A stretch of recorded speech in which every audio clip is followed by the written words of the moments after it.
Welcome to Feedback Friday, everybody. This is where Tim and I review resumes and portfolios.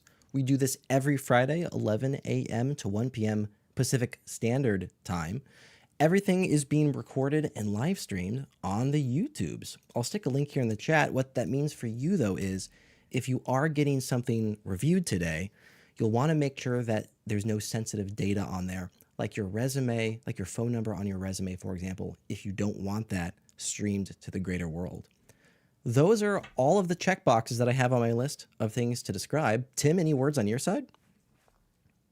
Yeah, we just wanted to point out that we've got two resources available for people that we'll reference throughout the call. We'll talk more about. One of them is designshaped.com. I'll put a link to this in our chat here. We have recently a whole bunch of new tools that we've been pushing out to our resources section. We have a skills section as well for people who are very savvy about their Claude or just AI usage in general. And so you can come here to find some cool stuff. We also have a link to our stream whenever it's available. It's broken when it's not live stream, but it is here. And we also have some recent sessions that you'll see occasionally. And then the second resource that we'll reference is hop.designbuddies.community. I'll also put a link to this in the chat. Design Buddies is launching a mentorship platform called Hop. And this will be similar like ADP lists or other things, but definitely better in a lot of ways, especially ethically and morally. And so if you're interested in getting mentorship or maybe even in being a mentor, feel free to come over to hop.designbuddies.community and just put yourself on here. There's lots of people on here. Nate's on here. If you want to hang out with Nate, you can go here. If you want to hang out with me, I'm also on here. And we have our different things that we talk about that we mentor on. Great slew. I think there's also, is Jonas on here? Promise? Jonas isn't on here yet. I'm sure he will be soon though. I see him in the crowd. Jonas, get on here. Um, but it's cool, and we look forward to just being a part of again of a community of designers and other people who are helping to share knowledge and make like the distribution of strategy and thought leadership across design and AI and other things more available to people. Because sharing is really important. That's how education in the knowledge system works. So First on the list today, we've got CinnamonBrooms arriving 30 minutes early. Well, first on the list. Last on the list, we've got KB in the 7th spot. KB, we likely won't get to today. Shweta and KB, your 6th and 7th spot on the list, likely won't be able to get to you today. But if some wonderful. folk drop out, we'd love to have you on. If you can't come on this Friday, we'd love to see you on the next Friday. All right, Cinnamon, let's get you up here. Hello. How are you guys Oh, today? good. Can you guys hear me all right? Yes, I can hear you. Can you hear us? Yes. Okay, good. Welcome. Is this your website right here? Yes. Okay, very cool. This is my website for my portfolio, my podcast, and my online store. I kind of just made them a collaboration together. Very cool. Well, Cinnamon Brooms. I would love to know what we should call it. Cinnamon Brooms is a fine name, by the way. If that is your Oh name, yeah, you want us sorry. to call you that? No problem. My name But is also Deja. Anastasia? Oh, Deja. Just Deja. Deja. Like in Deja. Deja Vu. Ah, Deja. All right. Well, Deja, if you'll also share a little bit of background for yourself, such as what type of design work you do, what industry you might work in, and if you have any particular goals, like if you're looking for example, a portfolio review, resume review. Also, everyone say hi to Grace in the chat. We're so glad Grace is here. Hello, Grace. Thanks for being here. We were just talking about Hop just a few minutes ago. And if you'll just give us, Deja, just give us a little bit of context where you want us to go today and what we can help you with. Okay, so I'm a Canadian graphic designer who also is quite the coder. So I lean a little bit more UX UI. I've been coding since I was, it's gonna sound unbelievable, but since I was 8 because my father was a programmer. And I personally think I would do well in UX UI design, even though I also like print design and packaging. Um, Sorry, I don't know why my website's coming up like that. It's it's a little off. I don't know why. Don't worry about it. Um, Don't worry about it. I tear apart okay. people's websites. It's just a Okay. thing we do. Okay. Um, I originally was a historian, and then I just graduated from graphic design school now. So I have multiple degrees under my belt. I also have degrees in human rights law as well as nutrition. So I've been job figuring out what I wanted to do, and I landed on graphic design, and this is what I want to do for the rest of my life, for sure. Um, so I feel like I lean a lot more to UX UI just because I've been coding forever, but I didn't code this website myself, I will admit. I did use Squarespace because I was lazy. I might Oh, reframe I'm also a lazy. bit of an ill reframe lazy. Yeah, reframe lazy is smart. I think it's okay to use a no to low code tool, especially today. It's Mhm. That's totally fine and acceptable. Um, I feel like I Okay. answered, but I also feel like I didn't answer anything at the same time. Yeah. Yeah, I'm hearing a ton of context and lots of cool intersections. Mhm. Today, as Nate and I give a good like look over and chat with you, is there any one or two things specifically that we might be able to spend the most time on or like really focus on? Whether that is like the Probably my look and feel. sorry, probably my portfolio area. I feel like I do have some good. I will say the Van Alphen and Co. area, just so or the Van Alphen and Associates Inc. It does have the person's phone number on it. Just because she works in insolvency, so she was okay with that as well for people to see. Um, but I don't have all of my projects on there as of yet, and some are a more of a gallery than they are um of like the case study. Like I've made it where I've outlined what I did throughout case studies, and in a lot of the illustration areas I kind of just made it a gallery. Deja, we spoke earlier this week, didn't we? Yes, we did. Okay. I was trying to identify if you were who I thought you were. This is a different website than what we looked at. But that's really cool. Yeah, So I cool. changed a lot of it. Maybe all of it? I don't Yeah, know. just just a little bit. I may have just revamped the every single page. So it's unrecognizable. Yeah, yeah, yeah. That could have been the thing you did. Nate, are you getting the information you need? Do you have a place you want to start? I've taken a bunch of notes here. There's one last facet I think that I'm missing. Deja, are you applying for jobs currently? Yes, I am. And what's the positions that you're targeting in your applications? So I'm targeting UX UI, graphic designer, and sorry, I'm trying to remember. I think like those are the main two that I'm targeting. Got it. Okay. Interesting. So when talking about graphic design portfolios, there's always a caveat that Tim and I have to express here, and that is neither of us are expertise in graphic design portfolios.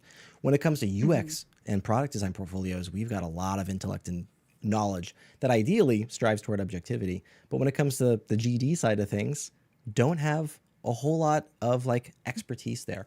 Are you okay if we just focus on the product design things and then if we Absolutely. okay, perfect. Neat. I first want to talk about the positioning side of things here. So you've got a portfolio that has a lot of different facets of who you are, which is awesome. Hmm. Now, this strategy, you've got product design stuff, you've got graphic design stuff, and then you mentioned a third thing, a podcast. What a wild, I do have a podcast. what a wild array of like things that you're working on here. The there's this I'm a go-getter. I can tell. I can see it. So this is awesome, and your expression of who you are is fantastic here. There's a sacrifice with a strategy, and that is the current marketplace has a condition of having a low supply of jobs available with a very high supply of designers available. And because of that, we're witnessing a job application or job becomes available, 1,000 different designers apply for it, and the industries that are hiring for these folks, they can find perfect candidates that fit because the competition is so great. So the quandary then is because you're displaying all of these myriad of horizontal skills of who Dacia is, the quandary is if you're applying for a very particular role, say it's an Amazon role or something, somebody else is going to apply for that role that specializes in like cloud IT or something like that. And they will outbid you for the job because the perception of Deja is that you are a generalist in nature and you've got this myriad of skill sets as opposed to focusing on just product design, for example. Let me pause there. How is that sounding with you so far? Because the implication here is, can we find a way to delineate, can we break apart these three different facets of Deja, maybe even build three different websites for them? But like Hmm. the implication here is, let's build a website that just focuses on product design. Is that an okay direction for you? Yes, I think so. Yes. A lot of advantages and disadvantages to that strategy. Tim and I will argue that the advantages dramatically outweigh the sacrifices here. But Hmm. if you're okay with that, then we can continue forward with the portfolio knowing that, like, okay, now let's reposition this to only target product design. And then moving forward with that, any ideas of like how you want to best position yourself in the marketplace in regard to like what industry you're targeting, what tech stack you're looking for, what kind of like team formation you want to best feel fit within, like anything like that come to mind? No, like I feel like this was the part of schooling that I didn't get like taught about where I could actually fit in into the industry or like because at my school like I went to St. Clair College, which is like a like it's one of the design schools up here in Canada. We have a tendency of going very broad. Like we're taught coding, we're taught marketing, we're taught business, and then we're also taught all of design, products, UI, UX, etc. So it's almost like I never got to figure out where I should land personally. So I don't even know how to navigate this part of the starting of my career. At this point, I'm a freelance graphic designer, and that's been working out pretty well. But um, I, I, I wouldn't mind figuring out where I would fit in like an agency or an in-house, um, as an in-house designer of some sort. Interesting. I've got all kinds of thoughts there. Tim's got his hand on his chin like he's thinking about something juicy. So juicy, Nate. You just know it. Juicy and soupy. Um, what I'm thinking of is if you're looking for, you said you were applying to jobs actively. Mhm. What kind of jobs are you applying for right now? So as of recently, I've been applying to UX UI design jobs as well What as are, just are standard graphic these? design, Are these like web in design. house? Are these in house jobs? Like these would be These are joining a in-house team? jobs. Okay. Yeah. I think that there's definitely something there then. You're right now, your website does seem much more slated towards the agency world that you were talking about Mm. previously or freelance, right? And this is about like who's the product. Did we talk about making yourself the product versus making your work the product? Yes, I believe we did. Okay. So right now your website is set up to make design XGOT as a like as an entity, which would suggest that your projects are your products versus Mhm. a more in-house job might position an individual as the product. And I do think there's probably some positioning things to choose there if you are trying to choose either to go in-house or stay freelance. Because you might hire an agency freelance to do a work, but you probably don't hire an agency to be a person on your team long term. Mhm. And so you have at least one divide right there. Okay. I think there's another divide, Tim, and I think it's a centralized versus distributed conversation, because what I'm hearing is Deja's skill set is generalistic in nature, which I would argue is against the philosophy of agency motivation. Are you okay diving into that conversation a little bit? I think let's do it. Let's well, Deja, are you okay with if we talk about this? This Oh is gonna be yeah, shifting go towards a little for bit it for more like everything.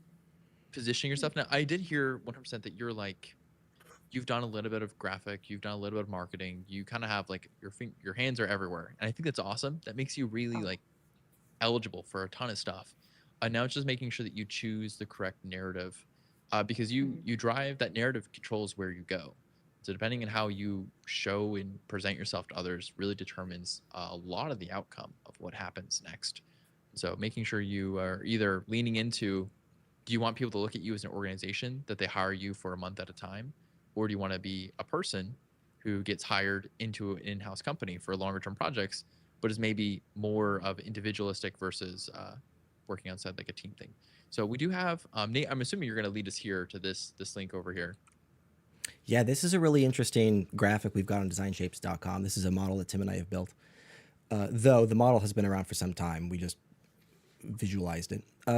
What I want to talk about is different companies and organizations organize their teams in different formations, and these formations all have advantages and sacrifices. Now, if we talk about agency specifically for a moment, do you have a desire? Like, are you specifically targeting agency? Is that your desire? I haven't really been targeting agencies as of recently, like as much as I would love to. I find them, at least in the city that I'm in, a little unstable, where they don't get enough jobs down here to be able to hold on to designers. Mm. Whereas if I go up to Toronto, because like I live near Detroit, like I live like so close to Detroit, I could probably hop the border and go and work there, but I would need a visa. Um, but if I went up to Toronto or like Montreal, if I fly over to Vancouver, it's a totally different story. Like it's just kind of it's not my main wheelhouse to look at. I've been mostly just looking towards in-house stuff. Like I applied to the creators of Warframe. They're looking for a UX UI designer, so I applied to them. Okay. Yeah, that's fascinating. So check this out. What Tim's got on a screen here, this is what's referred to as a centralized team. And this is a team formation by which all the designers within a particular organization are housed within one particular area. So you can see that the product design manager, all the designers are underneath that product design manager. And the manager will say things like, hey, Deja, welcome to Tuesday of work. I'd like you to work on projects X and projects Y. I've assigned these tickets to you. When you're done with that, let me know and I'll assign you more tickets to work on. And this is a team formation that is commonly found within that of agency environments. Now, there are advantages to this environment. There are also some sacrifices. Now, what's fascinating is, let's say you're that product design manager and you're hiring for another role. You've got a lot of backlog of effort and the amount of designers you have aren't equipped to handle that much effort, so you need to hire somebody. Well, all of your designers are on one team. So you've got Jake over there who's really good at design systems, and we've already got Allie who's really good at accessibility. So like, who can I hire that has a skill set that's different from the rest of the other folk I have on staff already that can better the entire capability of the team? So in these environments, they typically prioritize that of like specialists, those with really interesting, deep skill set in one particular area that's different from the rest of the team and the rest of the candidates they already have on staff. So let's compare that to what's referred to as a decentralized environment. And here, these are individual teams, and you as a designer are now on a specific product team. And the big thing to note here is the designers aren't on the same team anymore. They're all distributed into individual different product teams. One initiative will typically only have one designer. Yeah, go ahead. Oh, so sorry. I just want to get some clarity. What's the difference between like print, product, and web and UX UI? Like, I don't think I've heard the term product until I kind of came here or saw it online. Is product design essentially the like designing of that product's like everything? I don't know how to explain myself in words here. Yeah, this is another fascinating conversation, and we've got a model dedicated to describing this. So there's a conundrum with the industry right now that we've got all these terms: UI designer, UX designer, product designer. What are the differences between them? This is how Tim and I perceive the market is defining these things. Before we describe this, you should know that there isn't a universal definition, and as you apply for jobs, feel free to apply for jobs that are entitled product designer and UX designer, even though Tim and I will argue there's nuances between those titles. So how we believe the industry is going, we believe that UI design is very tactic oriented. These are people who are dedicated to creating outputs. If you work at an agency, for example, you will likely be real dedicated to creating outputs. Less on the research side, less on the discovery, more of, hey, we've already done all the research. Here's the thing you need to build that thing. It's very execution focused. Now, if we elevate to UX design, UX designers, rather than focusing on creating outputs, are now focused on solving problems. And these folks typically focus on solving user problems. Who's the target audience? What problems do they need to solve? How can I break their problems down into smaller pieces? Now you'll see on the graph here, UX designers still do UI, but they don't focus as Mhm. heavily on UI as UI designers.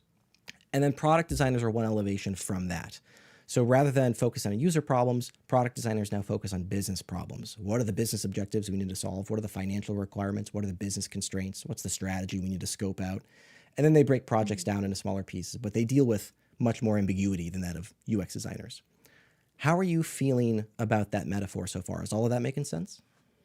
Honestly, it has made the most sense Nice. from Okay. what I've read online. Cool. So, So know that when Tim and I describe, oh, you're a product designer, you can potentially interchange that with UX designer depending on what positions you're targeting. But know that we're sort of also describing UX design and UI design in there as well. okay. This may be like kind of a question maybe like maybe you can answer, maybe you can't. Based on what you've seen so far of my website or my portfolio, where would I fit within this category? Yeah, that's exactly the positioning conundrum that we're attempting to describe here is you aren't currently Mhm. positioning with any motivation or direction in mind. You are a generalist that is trying to position yourself as all of these different things, which means you're getting outbid for all of these jobs because we have people that Mm. specialize in one of these titles. Hence, you're at a disadvantage when you're applying for jobs. Tim, any additions to that? Uh, I would say another way to look at this, a difference between UI designer, UX designer, product designer, etc., is what defines success. And if you know what your success is defined as, it is, helps to define what activities you focus on and what level and degree of strategy that you participate in. And so we see that like a product designer, for example, has different versions of success from a UI designer. A UI designer wants things to look very nice. A product designer does want things to look very nice, but is also focused on helping the business achieve certain outcomes or goals. And therefore, Mm. their success metrics are much more tied up in strategy and tactician versus the actual on the ground doing the work here. So they can be a little more directive of work, and they would focus a little more on research, et cetera. Here, when we look at that positioning, then, and we start to look at what teams need certain people and what types of projects benefit others, we see that a lot of times businesses, well, they're solving business problems. They need someone who's more product designer, more UX designer centric, because then they're a little bit more tied up on the company direction, and they're a little bit more their success metrics are a little bit more tied to the company.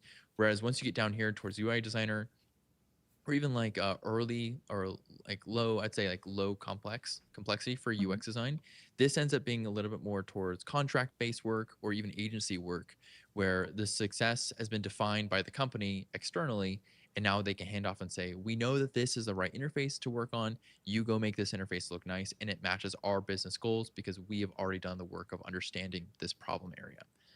uh, then if you think about like what teams are hiring and where that puts you in the market, I agree with Nate 100% that position yourself here as an entity where the product is probably the work that you're doing. Looking here, if you're thinking about who's doing the actual the product, like when we're defining success as an outcome of something that you are designing, mostly it's going Mhm. to be on the UI designer interface and graphic design place, and I think that's probably where you most lean. As someone who could be hired for a project by project basis as an entity, where the outcome of your work is a thing that's created materially, less tied up to business or company goals.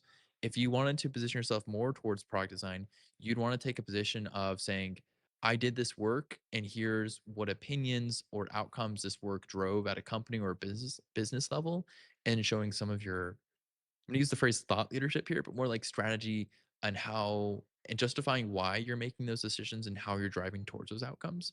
That probably puts you in a better opinion spot to apply to these roles who are looking for people uh, that flex up towards a little bit more business problem based.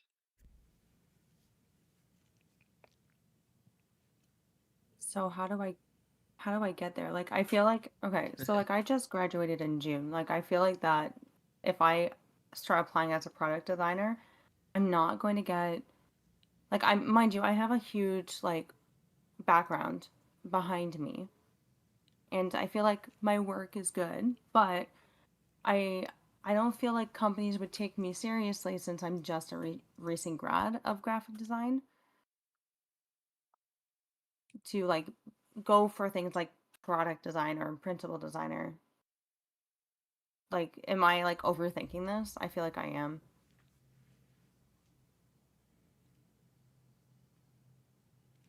I'm so sorry. I was writing notes, and I got the. I think I got the gist of what you're saying. Let me repeat it back to you. I'm hearing that because you're a recent grad focused on graphic design in your education, you're fearful that organizations you apply for aren't taking you seriously as a UX designer. Is that sounding right? Yeah. I mean, Okay. like the thing was called graphic design, but we touched every single area. It is pretty funny how when you look at these things like categories, I love to say this, categories are fake, guys. Who defines what exactly interface is? It's like it's just a category that we've made up. User problems, that's just a category that we made up. And so we make all these buckets to help define things, but inevitably everything is everything. It's all just soup. We're all eating soup, trying to make the best soup, trying to have good soup, but inevitably it is all just soup, right? And so I think we have to understand that everyone, like even a UX designer here, probably flexes towards company direction. Even a UI designer, even on this interface, like this is not. By the way, this graph does not define value, right? We're not Mhm. saying company direction is the most valuable or interfaces is the least valuable. They're all valuable in their own different verticals. The difference is like how do you define your success and what is the outcome that you're driving towards, and that lens helps to create natural sections where people tend to fit in. But everyone here, I think, even if you were to query the chat here, we've all done a little bit of everything, right? Everyone has had a little bit of experience across lots of different stuff, and it all accumulates into us having excellent taste, opinions, and being able to make decisions. So those are things that you should actually lean into. Is saying like you've done a little bit of everything. I think that helps you to be more well-rounded. It helps you learn how to talk like cross-team and how to build Mhm. opinions that are not necessarily like directly in your domain, but knowing how to talk to people who are outside the domain that you're going to be hired into. The difference is just learning how to talk the language that will get you to where you want to go. And I'll preface by saying your portfolio is for most people not a legal doc unless you're a lawyer, but your portfolio Mhm. is not a legal document, and so you get to write this story, this narrative, in a way that suits where you want to go. And we're not going to be deceptive. We're not going to lie. We're not going to mask the truth.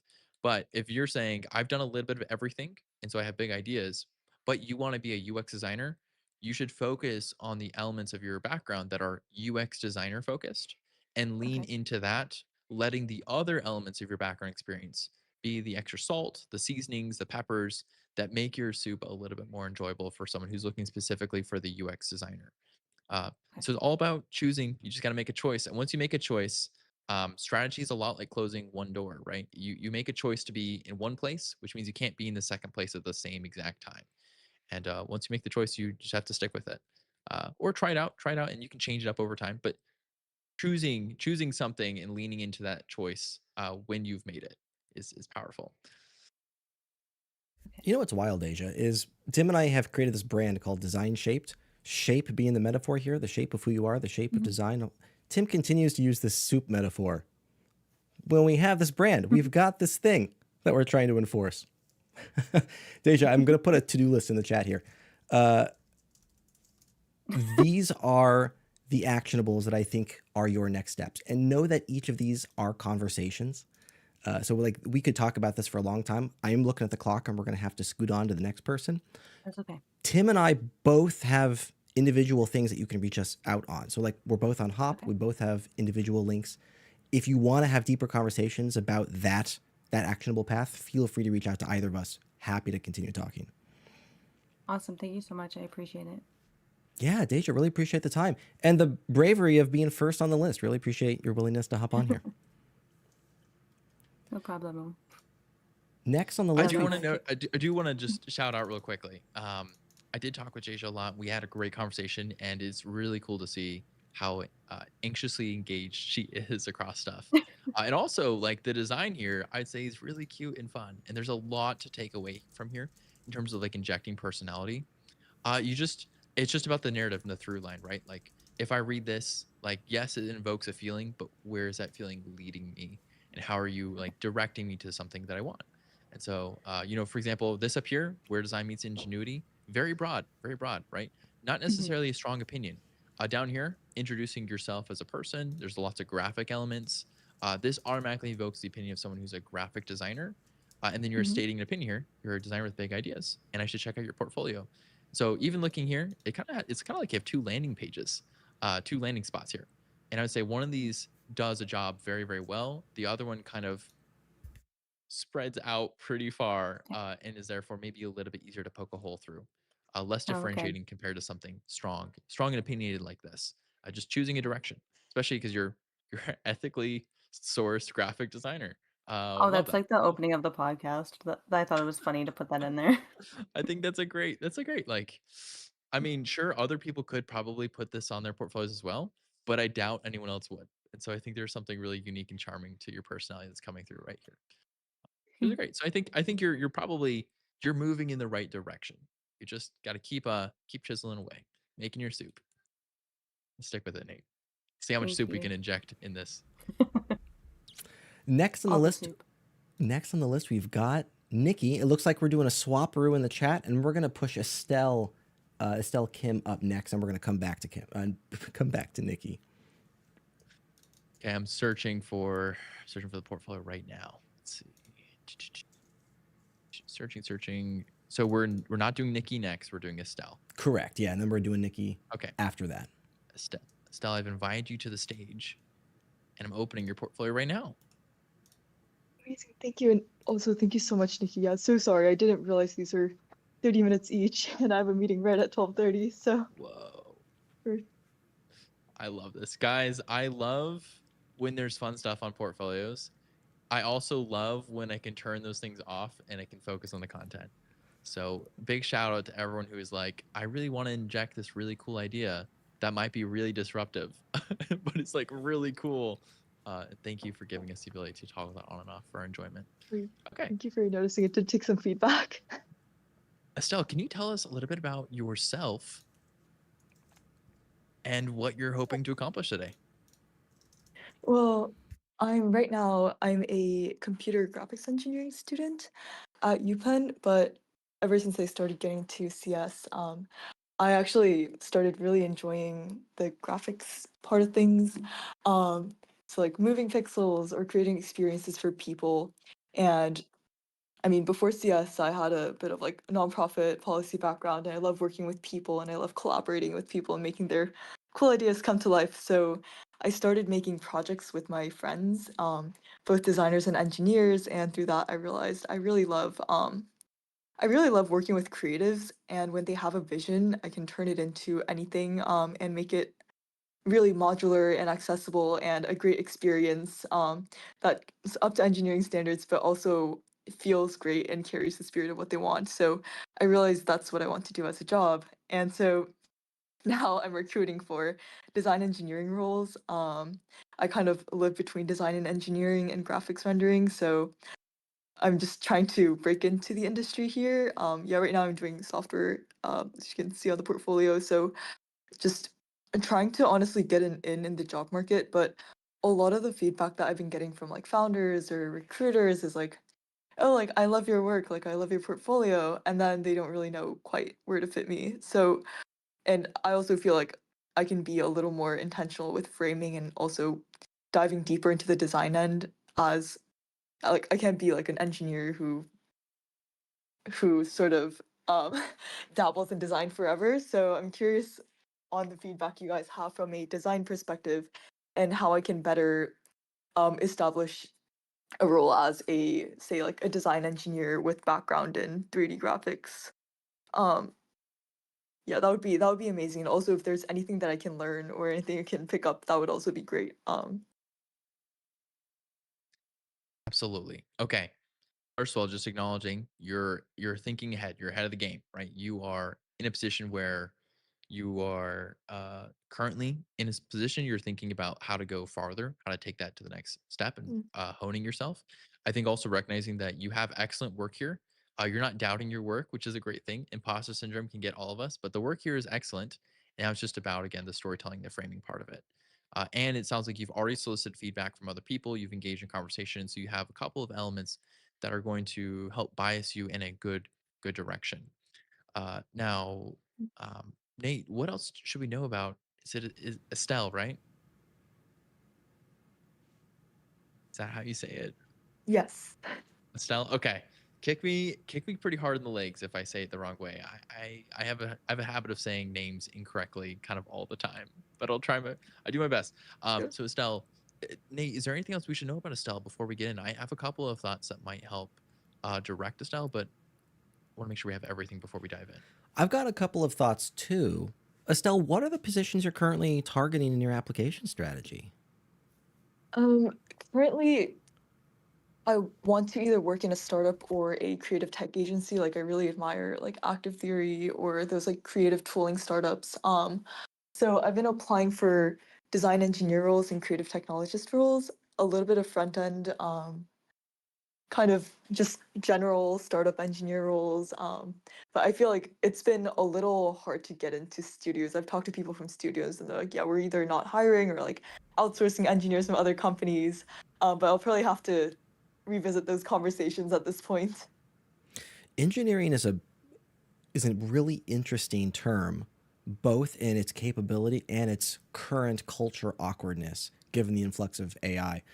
Tim has much more intellect here than I do. The only quandary, there are a couple of quandaries, but the big one that's coming to me, Tim, is the title design engineer is a rare title, and I'm fearful that's going to be a barrier of entry for Estelle. How are you feeling about that? Mm. Yeah, I feel like in at least in the SF market and on Twitter, everyone is hiring for design engineers, but it seems like they want designers who can engineer and not engineers who love working with creatives.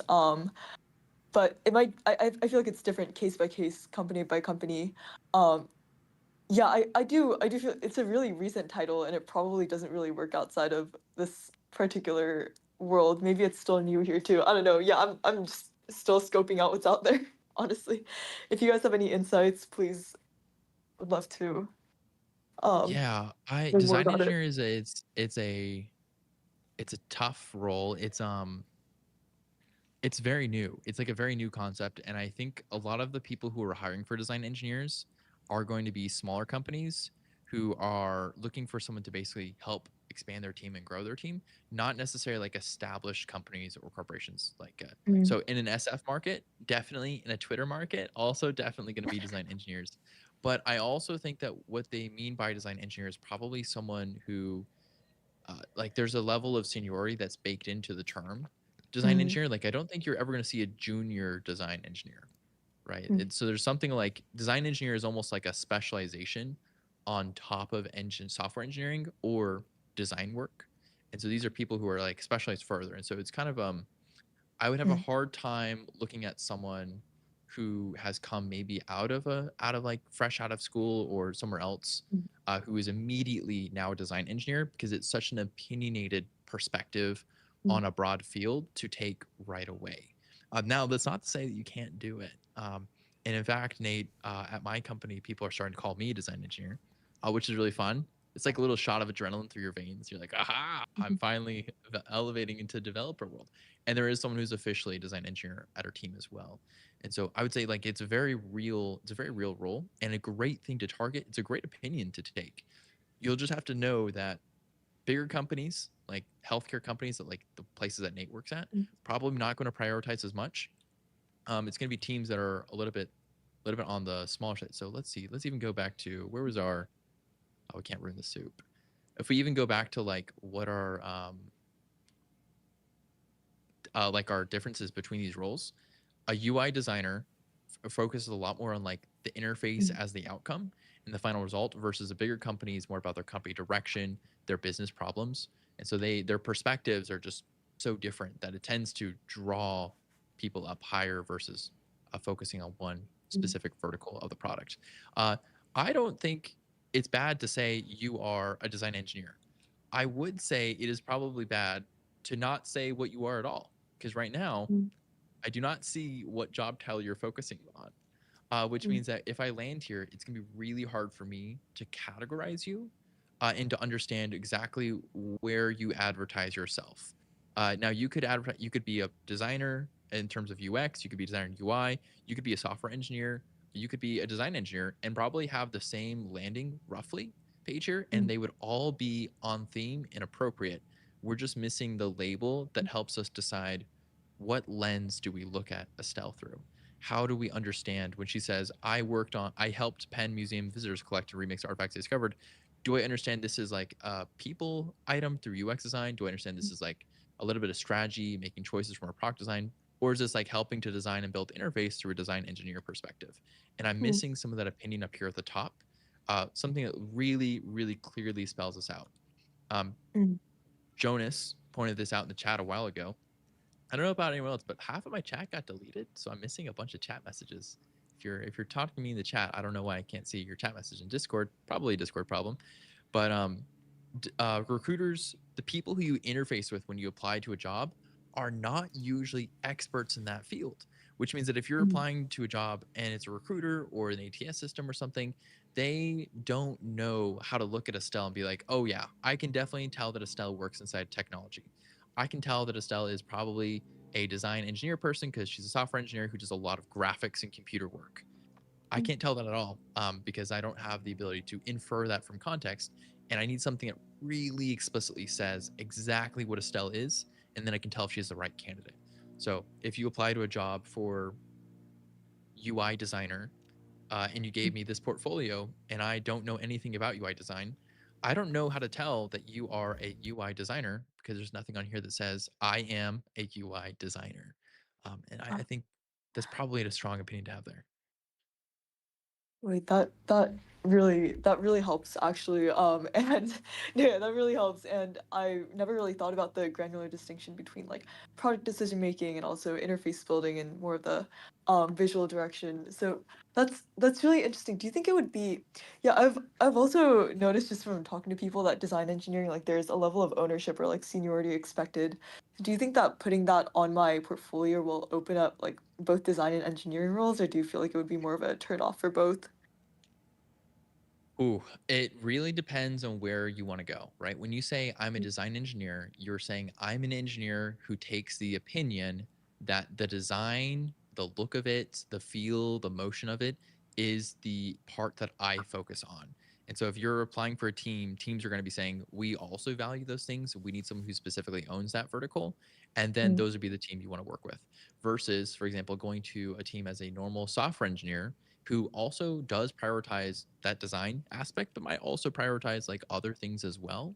And then they're going to say, well, you don't focus on the other things we need. You're not generalistic enough for us.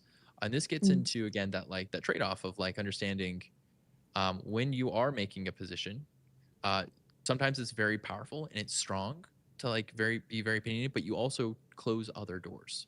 And so Mm. you have to really just decide where do you want to go, and then you have to like lean into that area, that direction you want to head, and eventually carve that spot out for you. Mm. How would you respond to that, Nate? I love everything you're describing so far. I do have a thought, and I'm fearful I'm diving more into philosophy as opposed to providing Estelle with any sort of actionability. But where my mind is at, Estelle, is that some folks have the perception that your resume and your portfolio are archives of who you are. These are the facts that you have achieved in your career. Tim and I would like to heavily enforce that your portfolio is not an archive of your work. It's a marketing tool to build the Mm. perception of who Estelle could be in the future.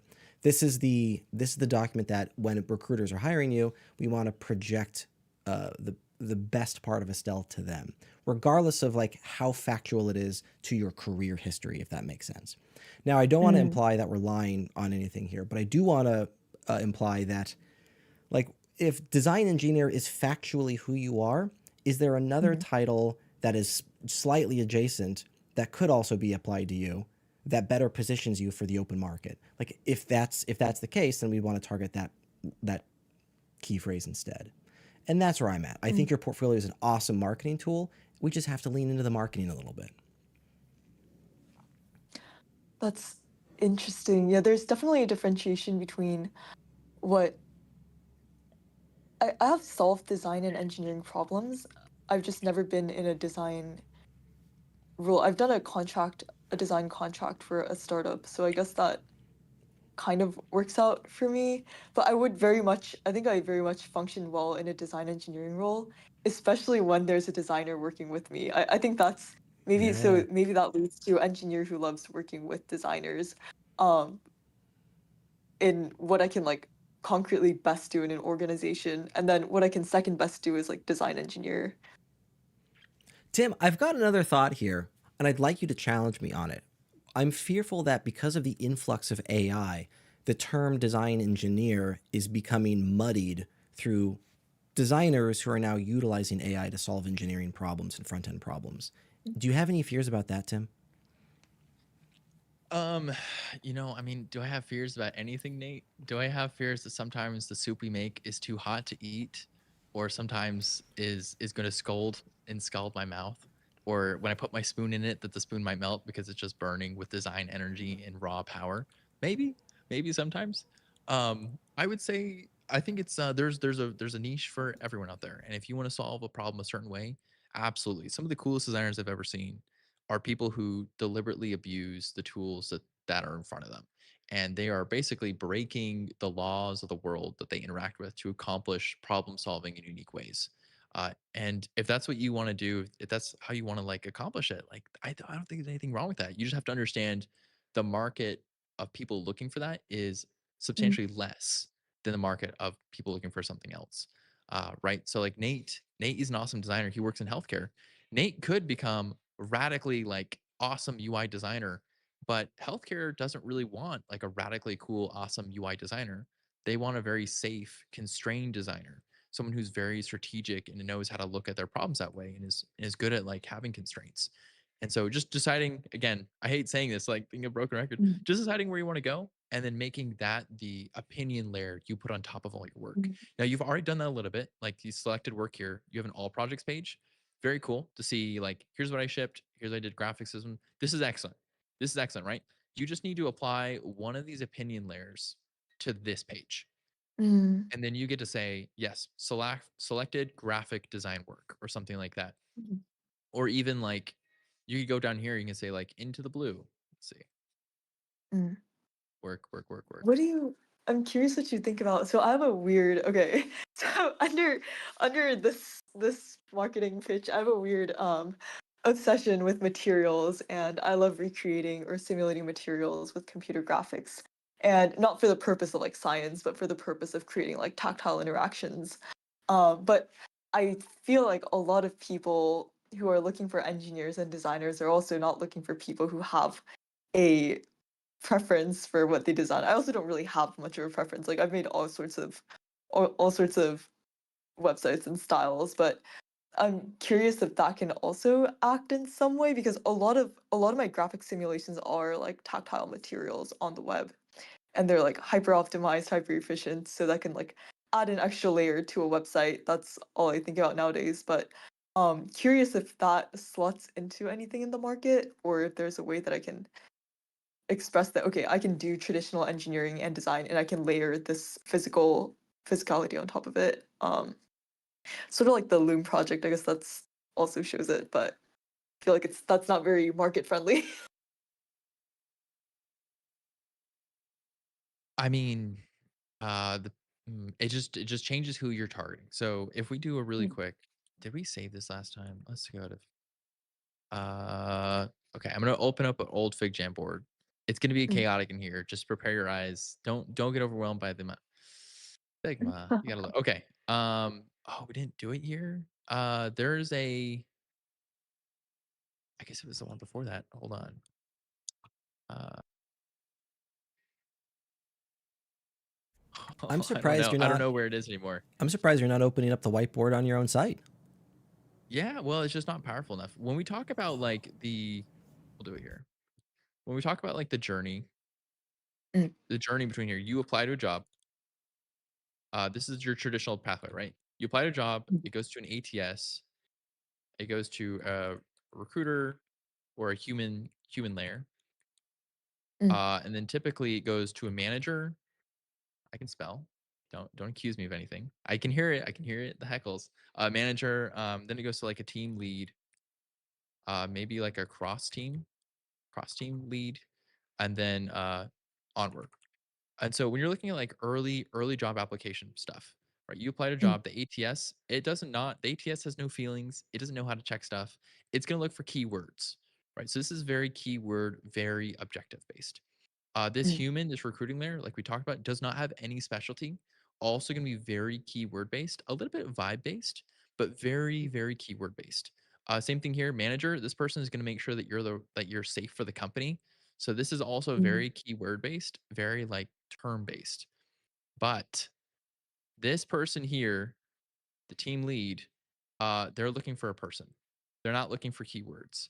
And so when you can mm, convince that this person whose team you might be on, that you're the right fit because of your personality, because of your vibes, because of your experience, your culmination of everything together, this is a lot more fair. And this is where people tend to interview. Like people say they interview really well, even though they have a hard time getting that actual interview.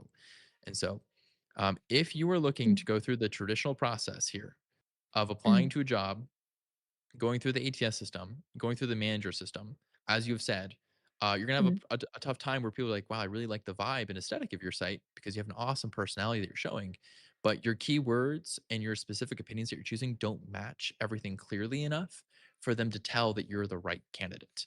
So that mm, is, you stand out, but you don't fit what they're looking for. Whereas if you can talk to this team lead person directly, you would probably get some pretty big wins because they know how to appreciate the work that you're doing. They know how to see and read in between the lines. So with that kind of, my perspective would be, if you're going to lean into this route that you're talking about, you're going to have to do a lot of networking. Networking is smart to do in general, but I think that this is probably the only viable way to mm, make your traditional pathway work because you're you're basically relying on a system that does not reward the work that you're trying to do. mm. Nate, would you push back on that?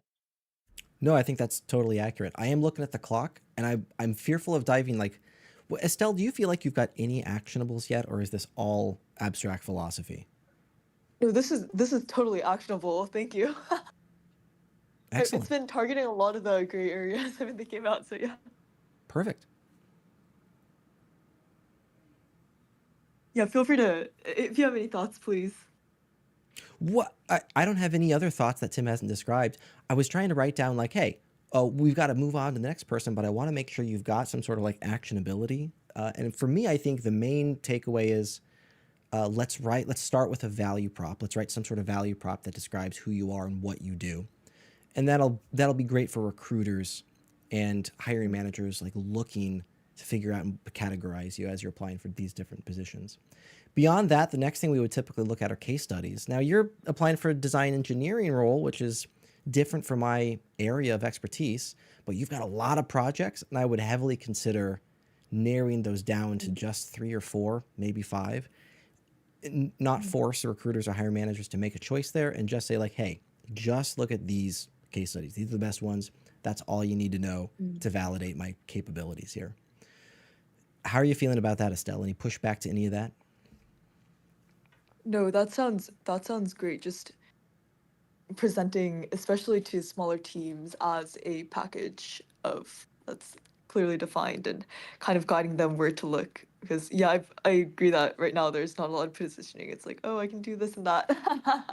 So definitely look out for it. And someone in the comments also mentioned like more examples or like more visuals in the case studies. So that would be helpful as well. This would be a As- big area of improvement for mm, you.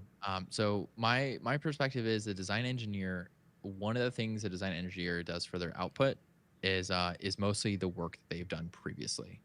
mm, So again, looking at this, interfaces a lot for design engineer or like some user problems. You'll notice that people who get hired on Twitter also make a lot of Twitter posts. So hopefully you're mm, active on Twitter and you post like little snippets of your work and mm, stuff. If you want a great example of this on Twitter, there's a guy named Manon Tonk, I think. I don't know how to say it. He's a cool guy on Twitter. You can look at how he does stuff. He's also done an engineer I respect a lot. Um, and oh, you can look at how he posts stuff across Twitter and how he does stuff. He used to work at Third Web even. Um, and you'll see that he posts like little snippets of his work that mm, showcases his things, and that ends up being his cumulative portfolio. So if you are leaning for design engineer, your case studies need to be more than that, right? You've already gotten the hook. People are already looking at your work. You just need to explain mm, your reasoning and maybe your process of how you got there, rather than just a couple of bullets about all of it. But your If mind is you quite guys merry. if you guys have a couple of minutes, would you be able to just scroll through my Twitter real quick and let me know if there's something only if you guys have a few extra minutes. I'm more worried about Twitter, like pulling up Twitter on our I'm not YouTube live opening. stream. I'm not opening Twitter right now. Yeah. The fastest way to get banned from YouTube. Yeah. No. Thanks, but also we'll have to pass in this regard.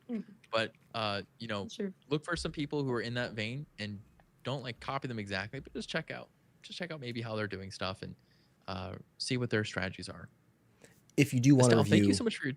yeah, if you do want to review Twitter, happy to talk one-on-one, either Tim or I. Feel free to reach out.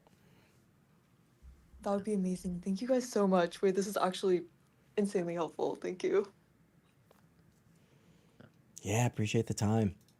Next on the list, we're circling back to Nikkie. Now, Tim, we are running a little bit more slowly today, so we've gone through 2 in the last hour. That puts us at theoretically 2 more. Nikkie and Mirrorball would be next. Luna, Okay. you'd be the last one if we're able to get through these 2 quickly. Okay, I think I see Nikkie. Nikkie, I'm inviting you to the stage. Green Garden. Oh, we're starting in a particular spot. Hello. I'll come back to that. Hello, Nick. Nikkie, Nicole, what would you like us to call you today? Either is honestly fine. I guess Nicole's pretty all right. That is my name.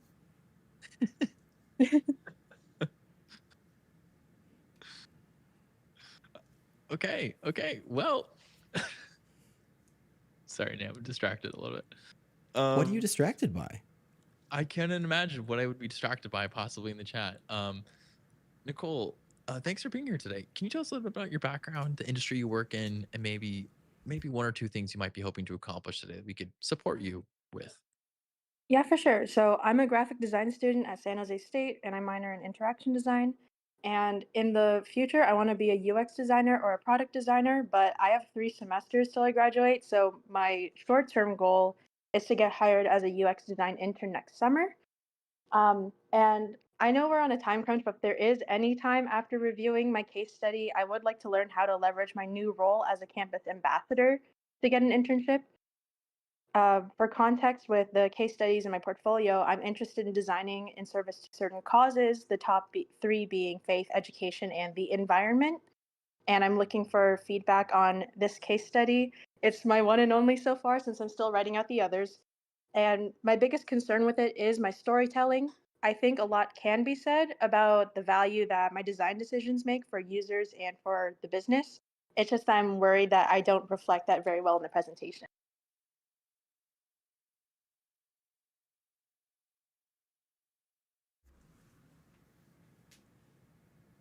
You are muted, Tim. Thank you, Nate. Nate muted me, by the way, guys. It was definitely not me. So when it comes to let's do this. So we've got first case study attempt, kind of figuring out your voice here, the things that might determine a little bit of like a small template for how you approach case studies in the future. And then I think I may have missed it. Did you say what type of job you were looking for? Yes, so after you guys explain the difference between the kinds of designers, like the titles, I've decided that I'd really like to be either a UX designer or a product designer. I think I'm a little early maybe for me to really understand if I want to be more user focused or business focused, but those are the 2 roles I have in mind. Okay, this is totally fine. We'll also say that I know we've been talking so much about positioning today and about how everything is actually soup. Just keep in mind that it can be like a near career long arc of figuring out where you position yourself, because the world changes. It turns out people change, your skills grow over time, and it's okay to be in flux and to slowly adjust yourself over time. And it's not really have your picked out niche yet, but that's great. So let's Nate, do you want to ask any other questions before we dive in here and kind of give some thoughts here? I think I'm good to go. I'm hearing that you're a recent grad. Is that sounding right? I actually am still. I'm kind of in between junior and senior. I have about 3 semesters left, so I'm not currently looking for full-time roles. I am looking for an internship next summer once the application season comes. Excellent. Very cool. Stoked to hear you're at the end of that like university journey. What an incredible thing that is. I don't think I have any other questions, Tim. I think I'm well understanding of their the problems that they're trying to solve. Okay. Very good. Very good. So when we're talking about, let's do a quick thing. When we're talking about portfolios, the goal of any portfolio, if we just take a peek at our career trajectory, right? We have you apply to a job, an ATS system typically checks that. There's a human layer in here, whether it's one or two, or maybe sometimes three, and then it goes to a team lead. And along this way, as you're applying to a job, the goal early on is to introduce yourself and to answer the questions that these individuals or systems have. And so, first of all, you have to answer, who are you? Why? And then second of all, what is the value that you're bringing to this individual? So sometimes that difference, like a manager is looking for someone who matches the job description, right? They're trying to make sure that you're the right person for this team. They have to save the team lead time and money and effort by helping to filter through, by making sure you match the job description. Meanwhile, this team lead is looking for a person. They want someone on their team who they like and who fits and will genuinely bring value to their team, their organization. And so they have slightly different goals, even though you need to be the goal for both of them. So across the portfolio, we're looking to learn a little bit about who is Nicole? Why is Nicole the greatest designer in the whole world? And then two, is Nicole the right person for me to hire? And how would I know that she's the right person for me to hire? In your case study, I want to see, for a UX designer, just jumping back over here, for a UX designer, I want to see, one, there has to be some work that you've done, like interfaces, but I also need to see heavily how you're focusing on user problems, maybe connecting that to business problems a little bit, or at least showing an awareness of why we focus on the user and how that drives or impacts a business. And I also want to see some of your strategy and the choices that you've made to validate that this is in fact a user problem. So that's what I'll be looking for. Just give you the heads up. So there will be, of course, also a little bit of like a sniff check across, like just making sure the interface of your case study looks nice. But the words and the text of the case study are really important for me to contextualize and understand why the work you're doing matters, and for me to build confidence that I believe that you have solved the problem in the best possible way, or at least you understand why you've solved the problem the way you have solved it. And I agree with you there. So let's go ahead and let's just jump through this. Nate, have you already been scanning this case study? Have you found some things you want to start with, or should we just go top to bottom? I've been scanning it a little bit. Am I correct, Nicole? Am I correct in assuming here that we should focus our effort on just the case study because that's what you've linked us to? Yes, it is because it is like my literally only case study on my portfolio. So I don't exactly have much, or well, time-wise, that's also the thing.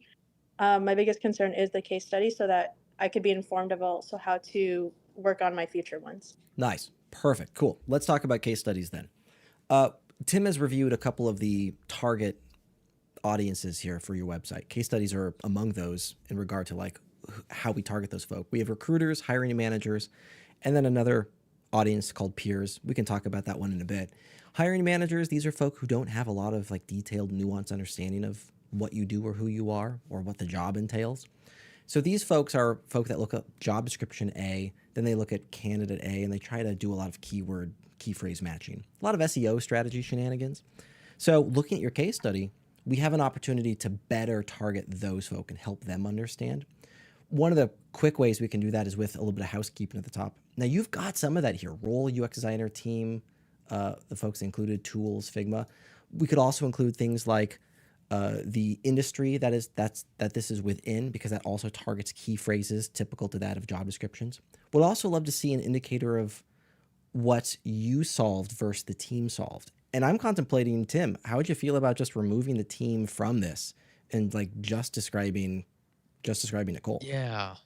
I have a feeling that a common theme we're going to end up talking about is that this portfolio is meant to sell and introduce Nicole to me. I want to believe Nicole is the world's greatest UX designer of all time by the time I've read this case study. And Green Garden, I mean, it's cool that they're here, but it's not about Green Garden. It's actually secretly all about Nicole. and making sure that I understand Nicole, right? Because like I, as a manager, a recruiter, or even a team lead, I'm trying to hire Nicole. I don't really care about Green Garden. Green Garden is just the vehicle that we're going to use to talk about Nicole.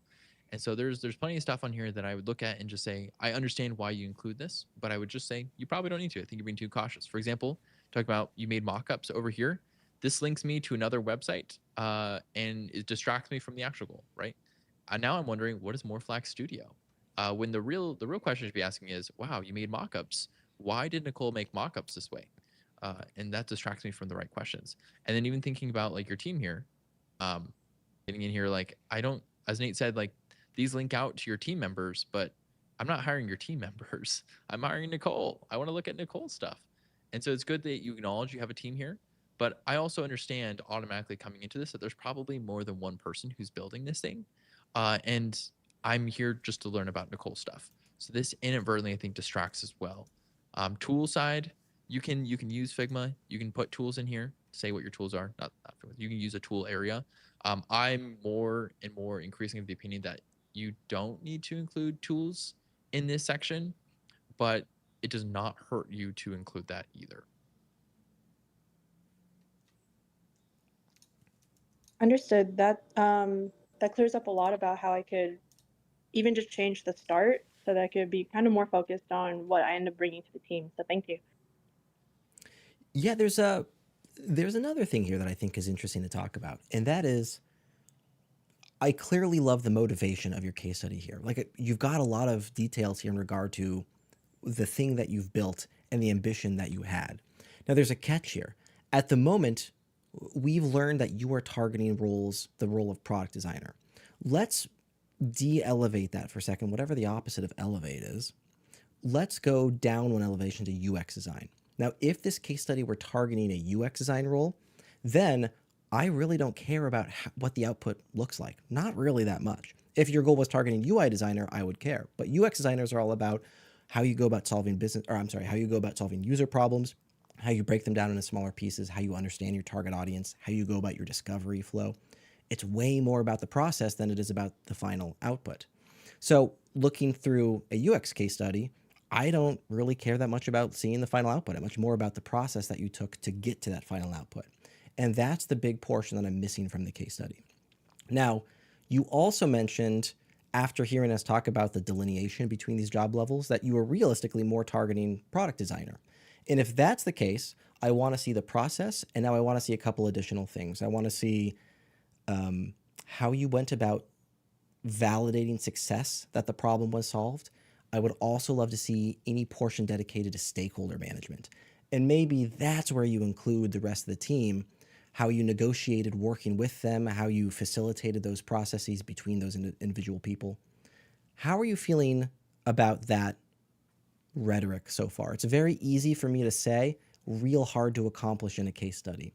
Are you feeling like you've got the ability to talk much more in depth about the process that you went through in building this thing, and then leaving the output to the very end just as like a final, like, hey, and here's what it looks like? Absolutely. I would definitely be down to do that.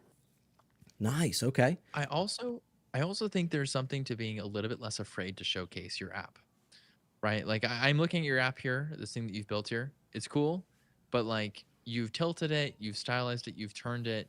Oh, what is this battery percentage? Oh my goodness. But like you've kind of made this in a way that it kind of obscures the interface here, almost as if you're kind of like putting it in there as like extra. And I think that whenever you talk about this, you should really make this like a full showcase.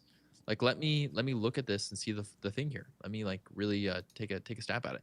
There's no need to stylize it this way so I can't look at it clearly or appreciate what you've done. Especially if I want to get in here and want to see like, yeah, what is this design here? Like, is it shaded through? How are you choosing this? Your pixel count here. What motivates the screen? I don't even know what the screen is. Is this how did people get here? I need there's a lot of information I might be missing contextually about these images as part of your output that is just kind of swept over to the side.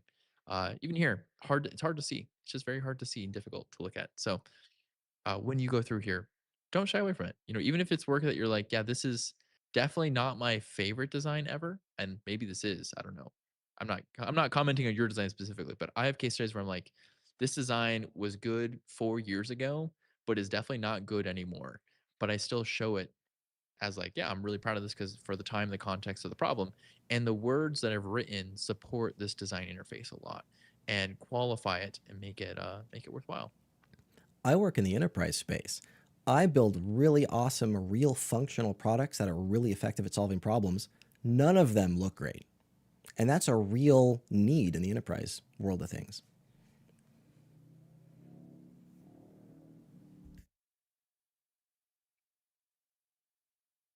Okay, let's go through here and talk about some of the actual context in here.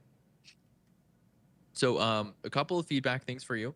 I've noticed that when the viewport size is large, the page is also quite large. I don't know what tech stack this was built on specifically. It does seem like it might just be a page builder here. You're going to need to introduce some constraints here. I put a link for this. There's a readability study that was done about what the optimal like visual length of text is for people to look at without having to move their heads or like scan too hard. People don't like to read words. We like to scan words. And so first of all, making sure this text is not too far across the screen, especially when I'm on a big screen. Second, you do have some contrast problems and some different color choices that are happening here. This background color with the pixels on it, the dot grid, really nice warm color. Interesting choice with the blue. These are different tones, and so I think they clash a little bit. They don't match very well. With the green actually does not pass contrast on top of this brown, or this like kind of brownish cream color in the background. So I would counsel you to probably update this so it's a little bit easier to scan. Same thing pure with context. Also, it's taking a moment to talk about some of the words that you're using here. If I'm scanning, I'm going down really, really fast. This top section says Green Garden. This title is not very meaningful to me. I don't know how to understand what the value is of Green Garden or the opinion here. And so, what I would love instead to say is make this a descriptive narrative title that tells me, come on, don't do this on uh, that tells me a little bit about what the project is. So, I want to know outcome, I want to know the process, and I want to know who this was for, right? And those are more important for me than rather the name Green Garden, which again doesn't mean anything to me because I'm hiring for a UX designer, not necessarily for the Green Garden project. So, for example, this could be like improving sustainability. I don't know, I'm making up words now. By one, that's a lot of zeros. That percent for local gardeners in maybe you're in California. Uh, by designing app designing mobile experience, right? And so I would not say this is a good title. This is actually a pretty bad title too, but I'd say this gets the point across of like you want something that's descriptive and powerful enough that even if I if I look at this front landing and I'm like, "Ah, I actually don't really want to read this whole thing, uh, I do know some of the value that I'm getting right away. And I kind of have like a preview. Like you've spoiled the plot to me in such a way that I understand what I could be getting myself into. And if I want to dive in, I can, but I don't have to. And I still believe that you're a great UX designer because you've told me exactly what you've accomplished and some of the process by which you've done it. That is all more important to me than the name of this brand, Green Garden, even though, even though I guess it's a good name. I guess it's a good name for an app, I guess. Um, but this is more important for me from the perspective of I'm trying to hire someone and I need to understand that they match all my keywords and are the right job pick. You can apply the same rule here though for context. So instead of saying like context or problem or solution, if I'm scanning, this might help me anchor where these are. But you take this to the next level and just say, what is one short sentence that would be the full context? Uh, and then how do I like write this in here? So often it's the first sentence. Nate likes to say it's the very first sentence usually. So you can say like users who want to garden are frustratingly stuck with mainstream advice. So you can say like a sentence here for instead of saying problem, you could just say users who want to garden are stuck with bad mainstream advice. And that is your problem statement up here. I don't know if that's the right problem statement. That is just one I got out of here. And then you say solution. The solution is, and this is one way you can start to tell, does your project actually meet the outcomes and goals it needs to? Like, are you actually basing success on the correct things? If I'm a UX designer, I'm solving a user problem, not necessarily solving an interface problem. And so if your solution here is I design oh, if your solution you're saying is I designed an app, this is an interface problem that you've finished. And so this does not support a UX designer ideal of success, right? But instead saying made made good advice, I guess. Made good advice default and easy to access.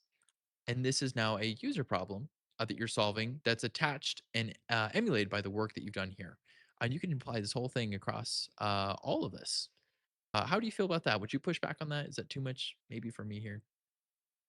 Actually, that sounds great because one of my biggest things is like, am I doing the storytelling right? So this all makes a lot of sense. It helps. It sounds like it would help any sort of audience member get the context much faster than what I was doing before. So thank you. I'm looking at the clock. There's one last thing I want to talk about. You had previously mentioned you've got this ambassador position at university. How can you better use this to grow in your career? I don't know much about ambassador positions. Tim, any like I've got something that comes to mind there. How familiar are you, Tim, with these ambassador positions? Ambassador positions are different everywhere. So different from place to place. I'm a Raycast ambassador, which is very different from probably the type of ambassador that you're doing. So what comes to me, and please take this with a grain of salt, Nicole, because I don't have experience here.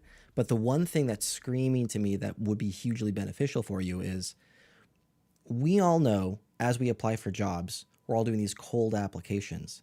This is not an effective strategy at getting jobs. It's one of the strategies we most commonly use, but the absolute best strategy of getting a job at an organization is through a referral, through your networking.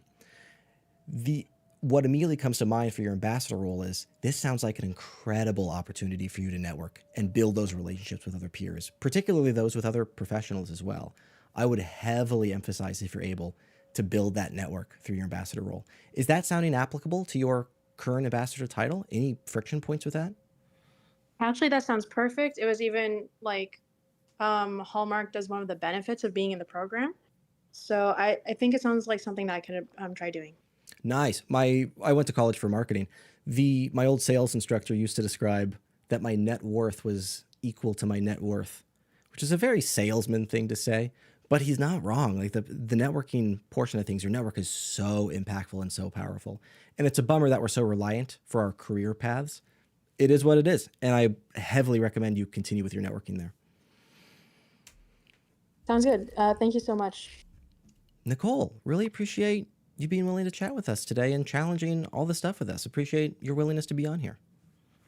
And I appreciate you guys giving all this advice. This gives me a lot of actionable steps moving forward. So I'm really glad. Thank you guys so much.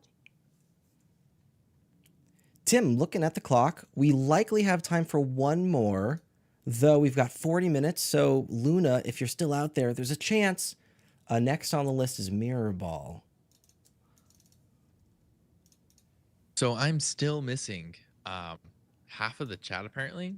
So I'll invite Mirrorball up to speak, but I actually don't have Mirrorball's link or portfolio. I don't know. Half of my chat is disappearing. It's really weird watching chat messages just vanish, go into the void. Tim, did you get banned? So I hope not. It's like the front of chat and then the end of chat are together, and then in the middle they just are vanishing. So all you're seeing in the chat are these rendered images of like you in the back rooms and me driving this fancy car. Nope, those are disappearing as well. Oh, fun. Like it just seems like images like they're aging out. The messages are aging out at some point. So it's interesting. I actually no longer have the background images of myself in this chat. I have the one with you in the car. Seems to be the oldest message in this chat that I have. Wild. Okay. Actually.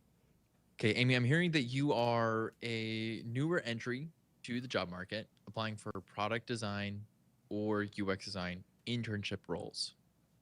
And then you said you have a network that you're working inside of? Yeah, so our campus has a recruitment channel in which students invite companies to come. And so my competition is going to be among my classmates rather than everyone who's applying for a public job posting. Okay. Okay. And then it looks like you built this in Framer. We do love Framer. And then you were asking for some of the structure and making sure that this is like compatible and comparable with with some work across other students, making sure you get that internship position. Excellent. Yeah. And my first case study, it's still in progress, but I'd like for you to look at it and let me know if I'm going in the right direction. Amy, were you and I talking yesterday about your resume? Yeah. Excellent. I thought this sounded familiar. Amy's got an interesting, I don't want to say constraint, but Amy has a resume layout that is very specific to that of this organization that she is providing the resume to. Amy, should we be looking at the portfolio with the same constraints? Yeah. Would you describe those constraints for us again?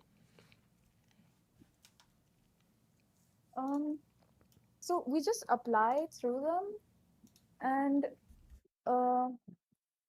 like I don't think there are any constraints on the portfolio. We can just submit a link for whatever. I think I understand. So I recall with our Yeah. resume conversation, you had to build a resume with a very specific template and format and very specific sections, and that resume was specifically designed for this entity that you were applying with. I'm hearing we don't have those constraints for your portfolio, and this is like a true Yeah. future jobs you can use this portfolio to apply with.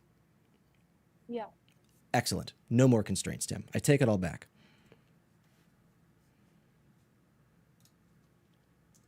Tim, you're currently muted. I thought for a moment of like, maybe I could mimic Tim's voice, and I decided against it. That would be kind of funny. That'd be kind of funny, actually.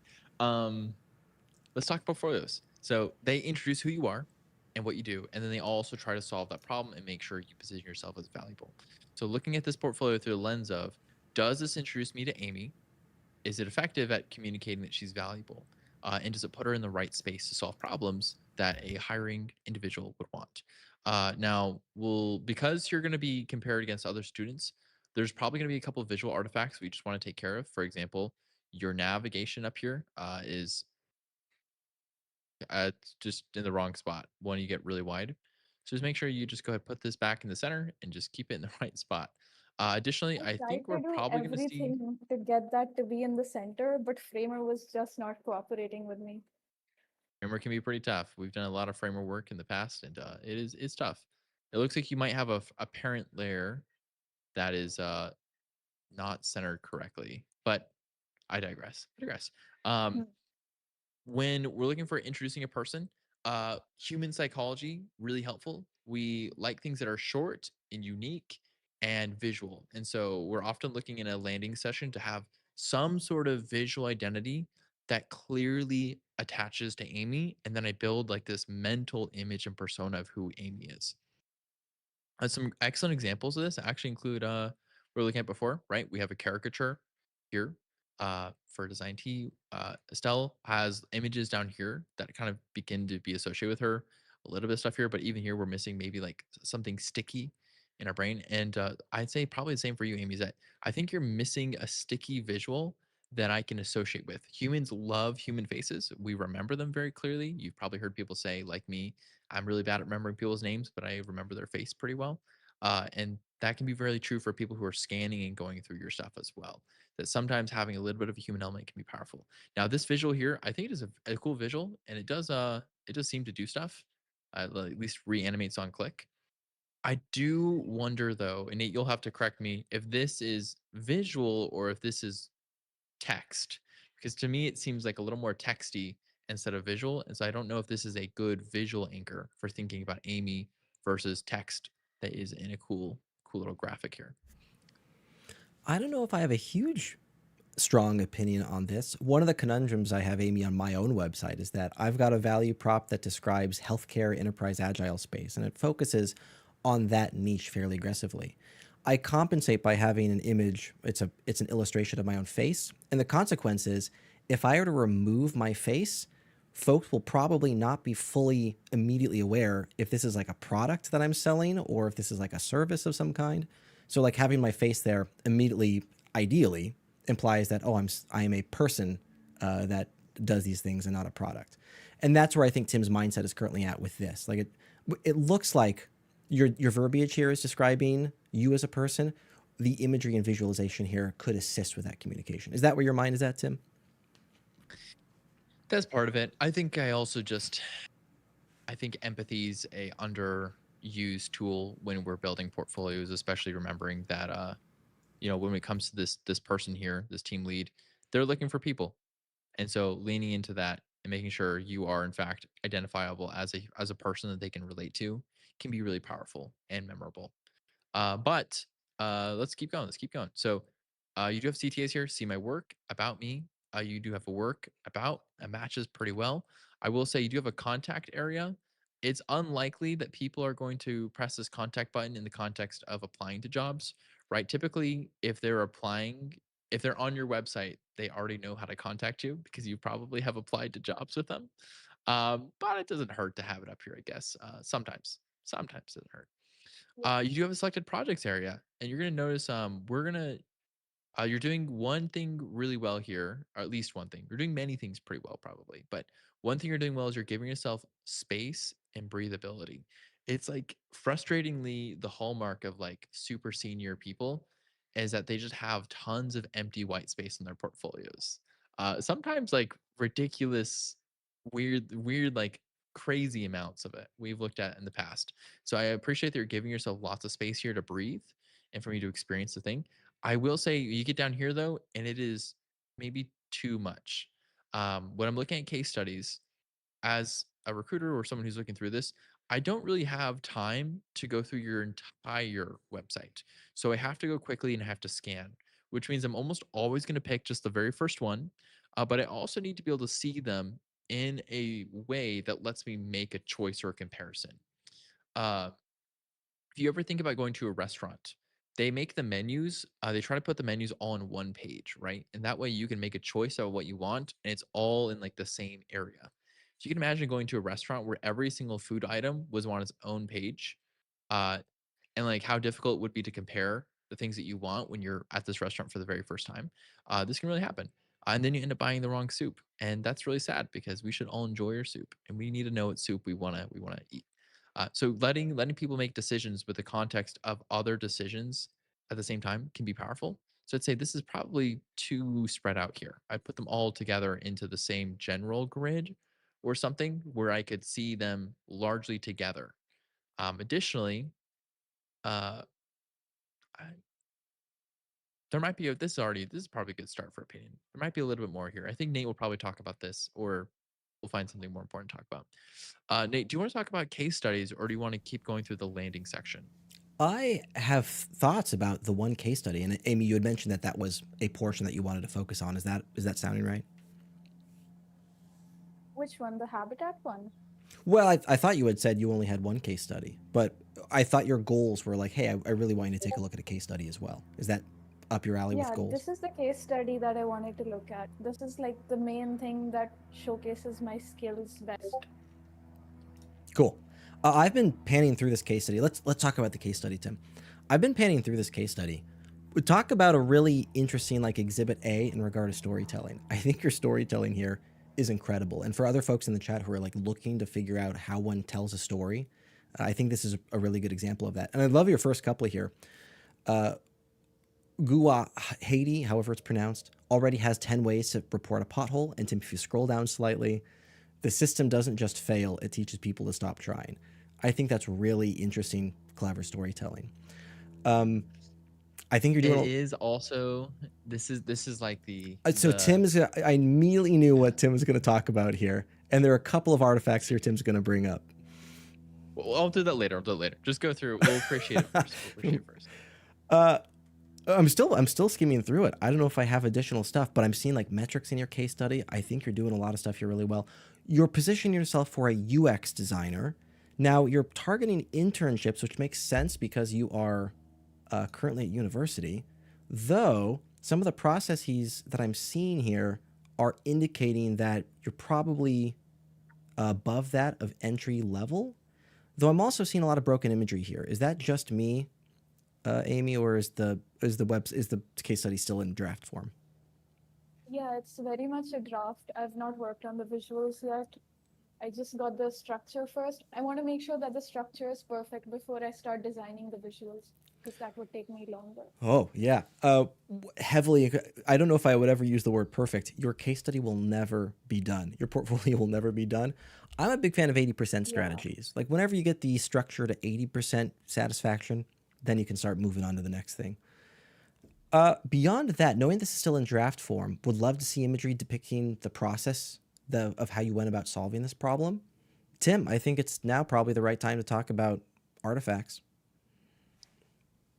Yes, let's do a little bit of artifacting. So again, as Nate said, you have the general structure here correct. Your top image here is a little bit blurry. That's probably Framer rescaling your image. If you upload it as a WebMP, that actually will help your page a little bit better. Additionally, like you have mostly the right stuff here, nothing crazy.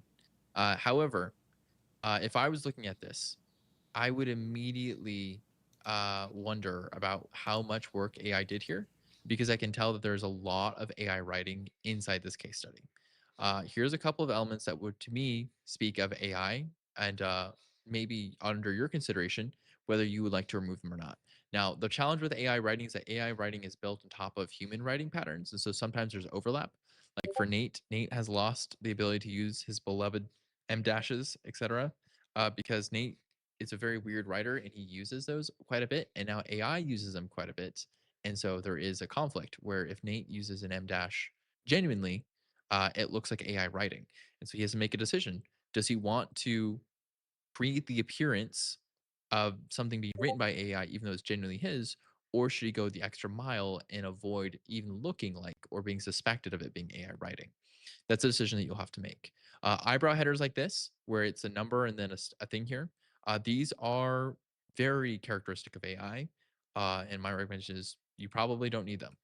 You probably just you probably don't need them. They don't add a lot of value. There's not navigation attached to them anyways.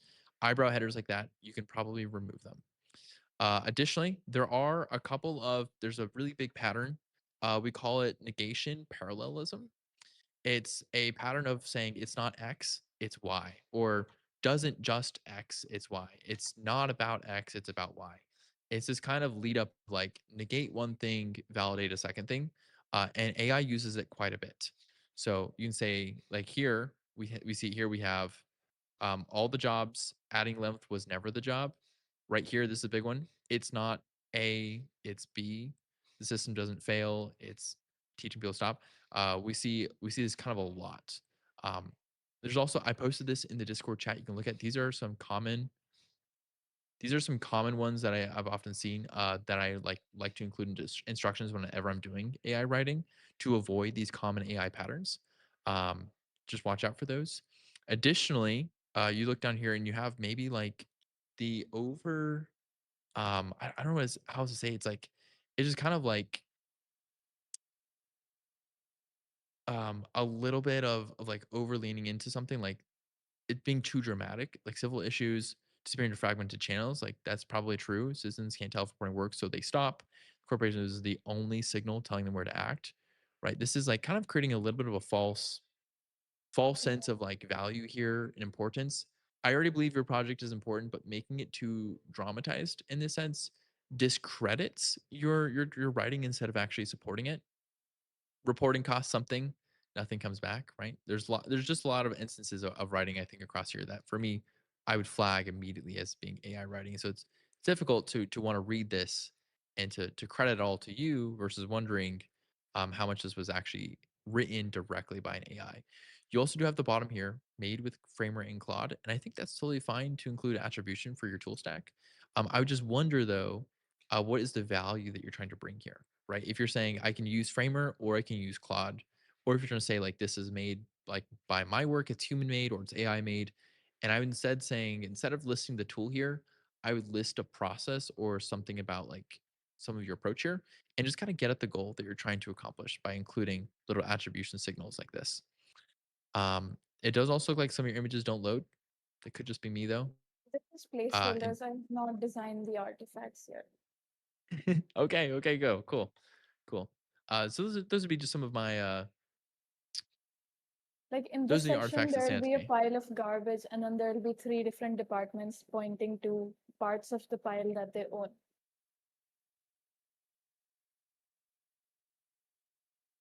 I did not catch that. I'm sorry.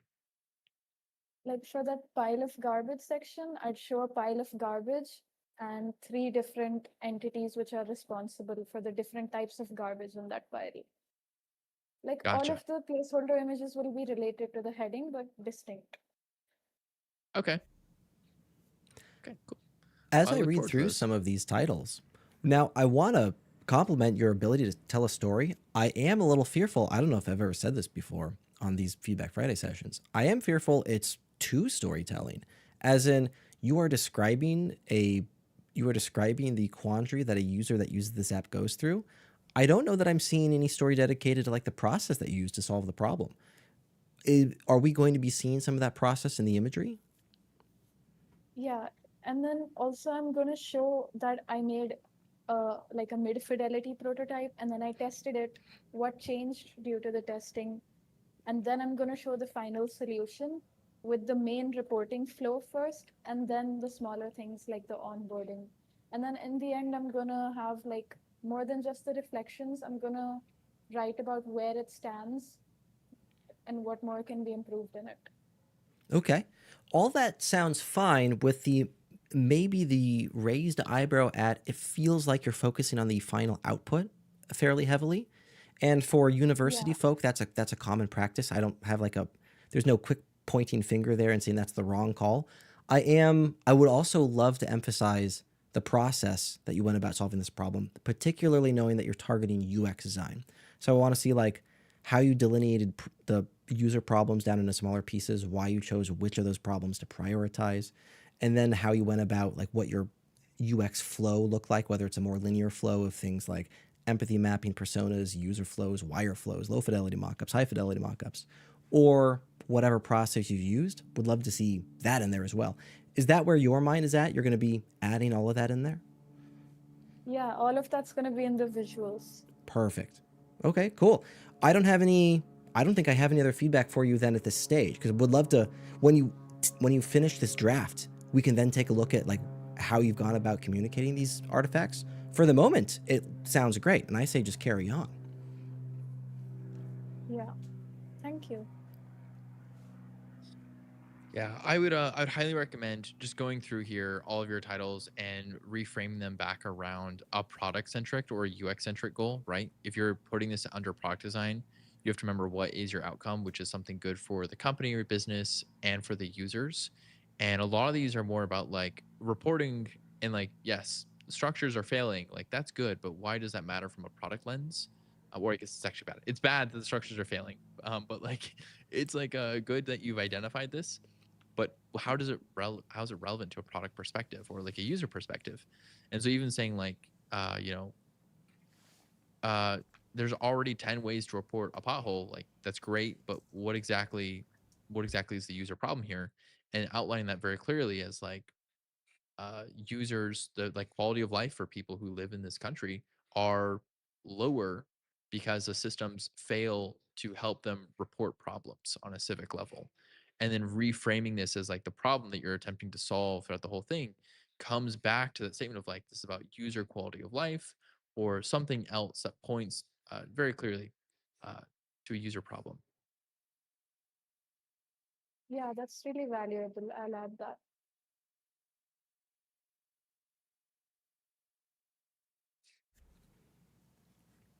Amy, I'm looking at the clock. How are you feeling so far? Do you feel like you've got some sort of takeaways and some sort of actionability?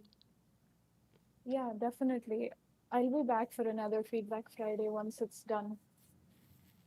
So glad you were able to hop on here and we were able to chat again. I'm excited to see what the next iteration looks like. Thank you guys so much. Yeah, I appreciate you being on here. For our final trick of the night, well, looks like we have 20 minutes to chat with Luna. Luna, are you still out there? I know you pinged in the chat 2 hours ago at this point. Luna's here. And then Shweta and KB next on the list. I'm so sorry we weren't able to get to you today. If you would like to join us on a future Friday, we do this every Friday, 11 a.m. to 1 p.m. Pacific Standard Time. If you want to make sure your thing is reviewed, highly recommend you get here 10 minutes early or so to make sure you're one of the first 5 folk on the list. Sometimes we don't even get past the 5th one. Hi, Luna, welcome back. I'm in Thailand now.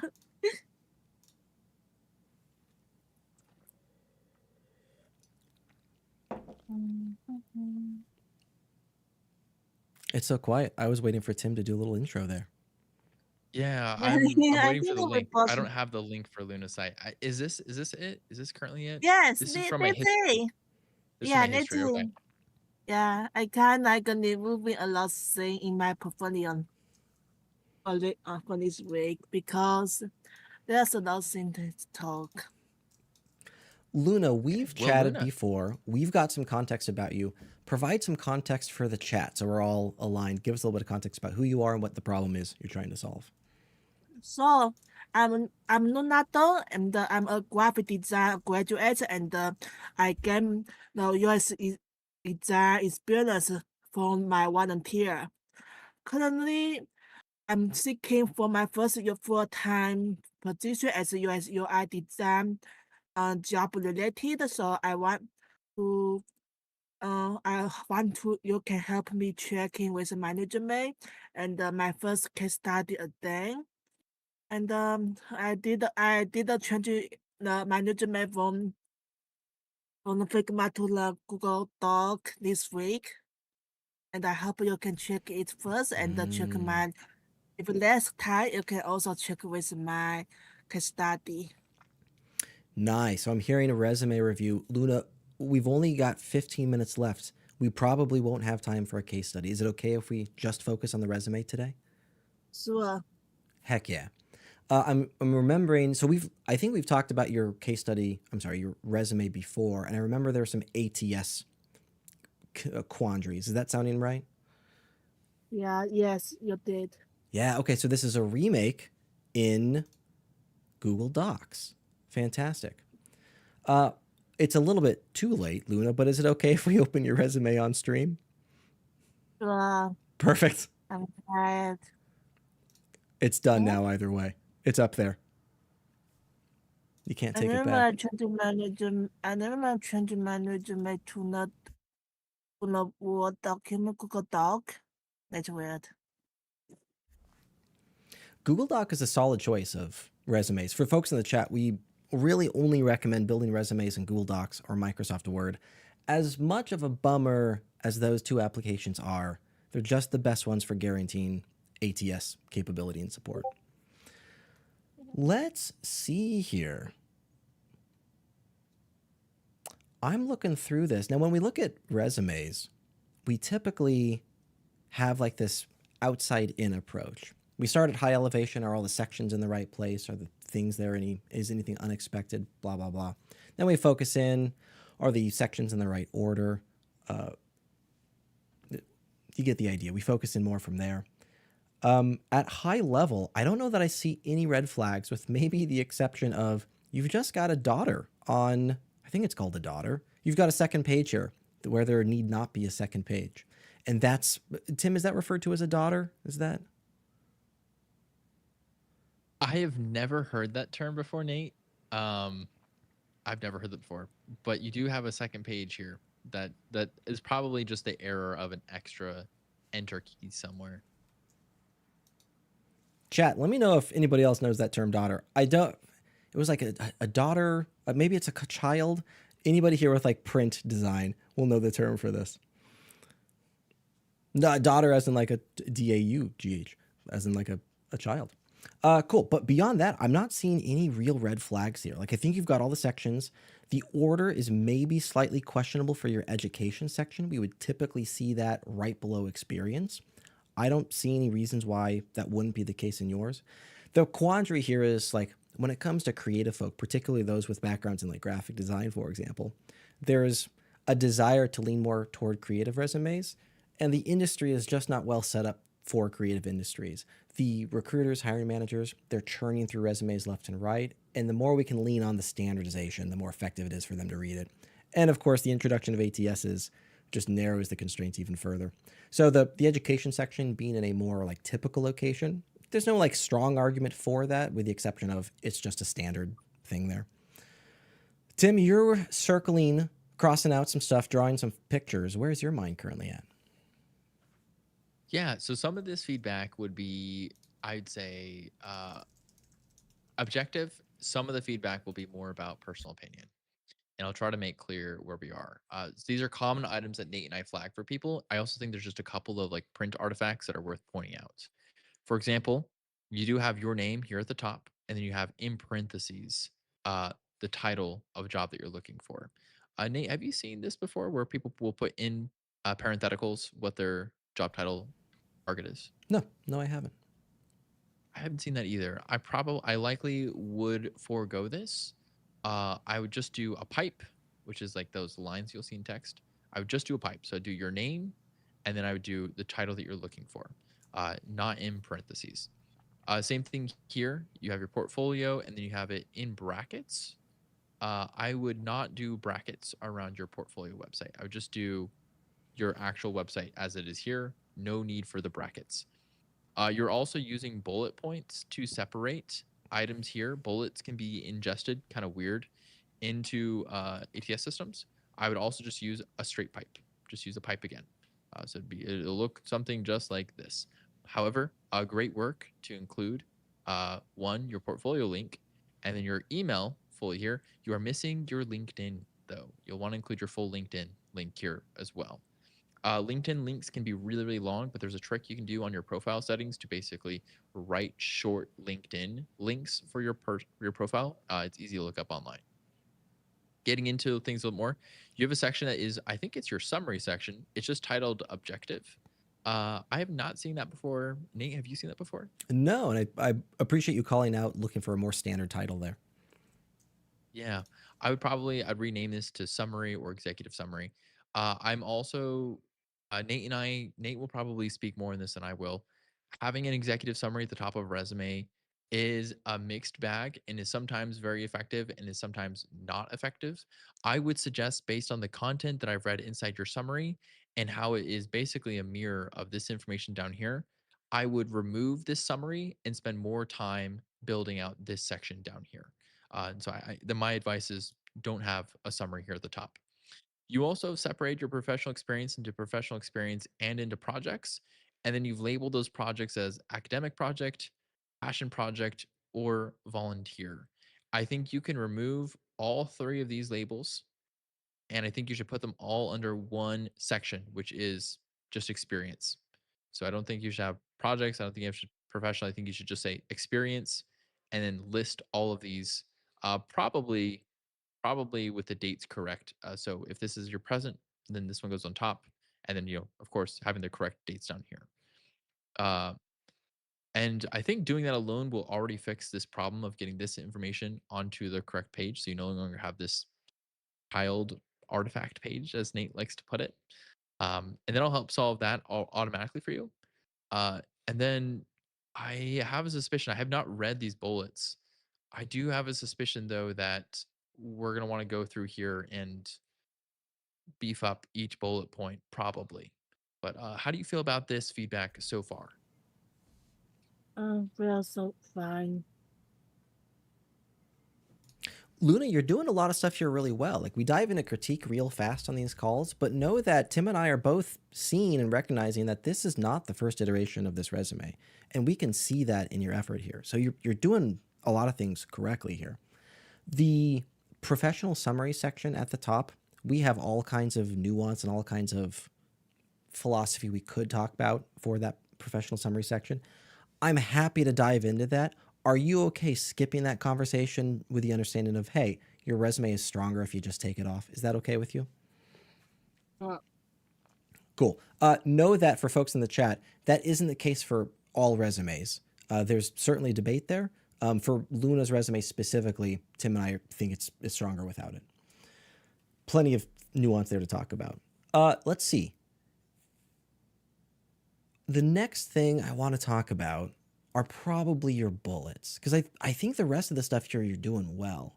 Now your bullets uh, have a really like they have a correct mindset, and what I think I'm seeing is like these are really well written bullets when one doesn't have a particular framework of bullet writing in mind. Like these are really awesome if there's like a little bit of theory that's missing. And I think if we talk about that theory a little bit, then the rest of these bullets can be super well optimized.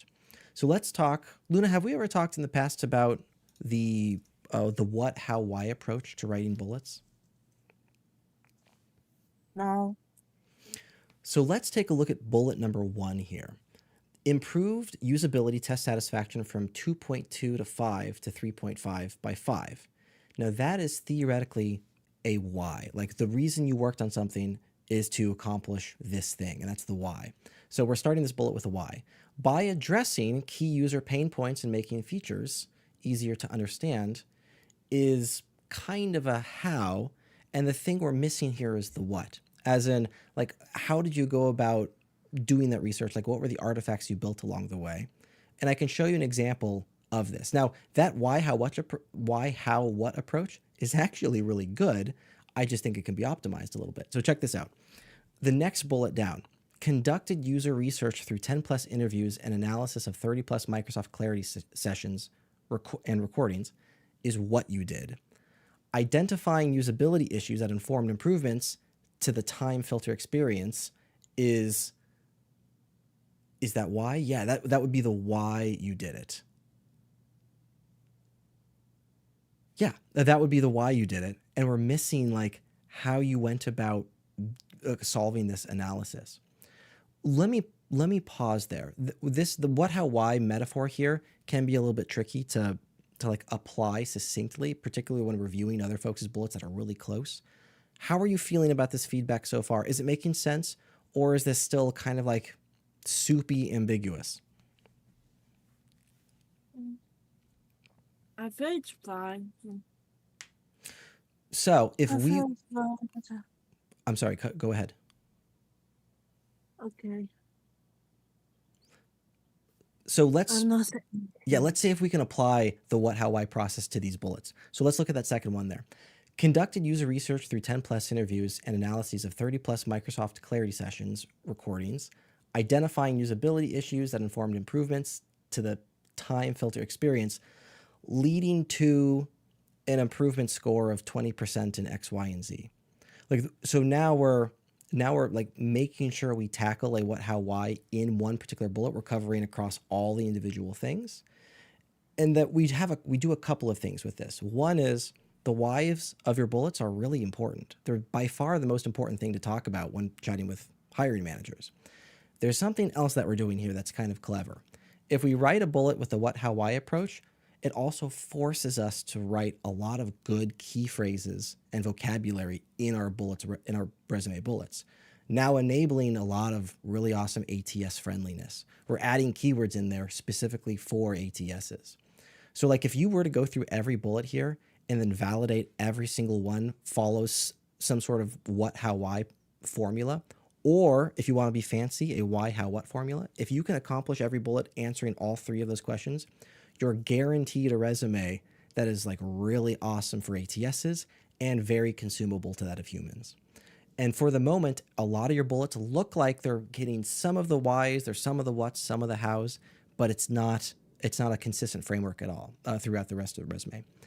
Now, I will say this with an asterisk, you will find that every bullet maybe not necessarily follow that pattern, but you should consider that an exception to the rule. And if you were to just like generically follow that formula, it's a really awesome barometer by which you can start a really good resume and then you can tweak and finesse afterward. How are you feeling about that? Okay. Beyond that, Tim, I don't know if I have a tremendous amount of more feedback for the resume. I think it's doing a lot of things here really well. The format is currently great for ATS consumption. I'm feeling good about the rest of it. I have a feeling that some of the content will need to be reorganized. Like, for example, if I just look at this UI design for PAW Connected, cool project to do, by the way.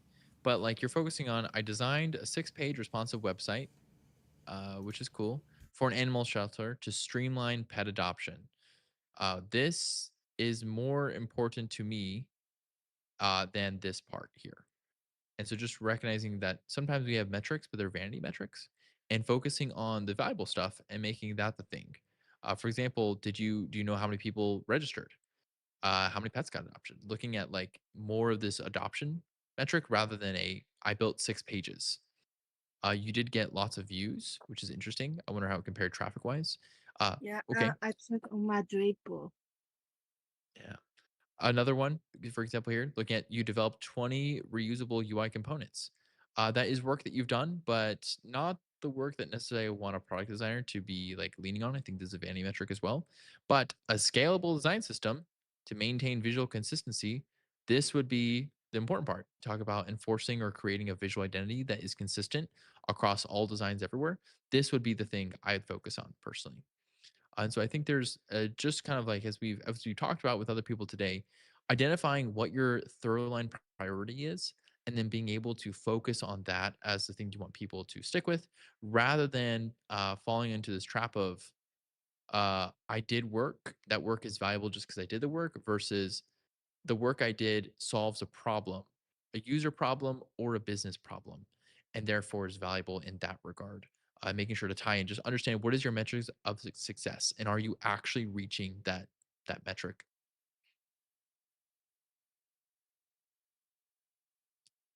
I do think Nate and Luna, we're out of time today. Okay. Luna, really appreciate you being willing to hop on here with us again. I hope we were able to provide some sort of actionability for you. How are you feeling about the feedback on the resume? Do you feel like you've got any tangibles? Well, I think so. Excellent. Okay.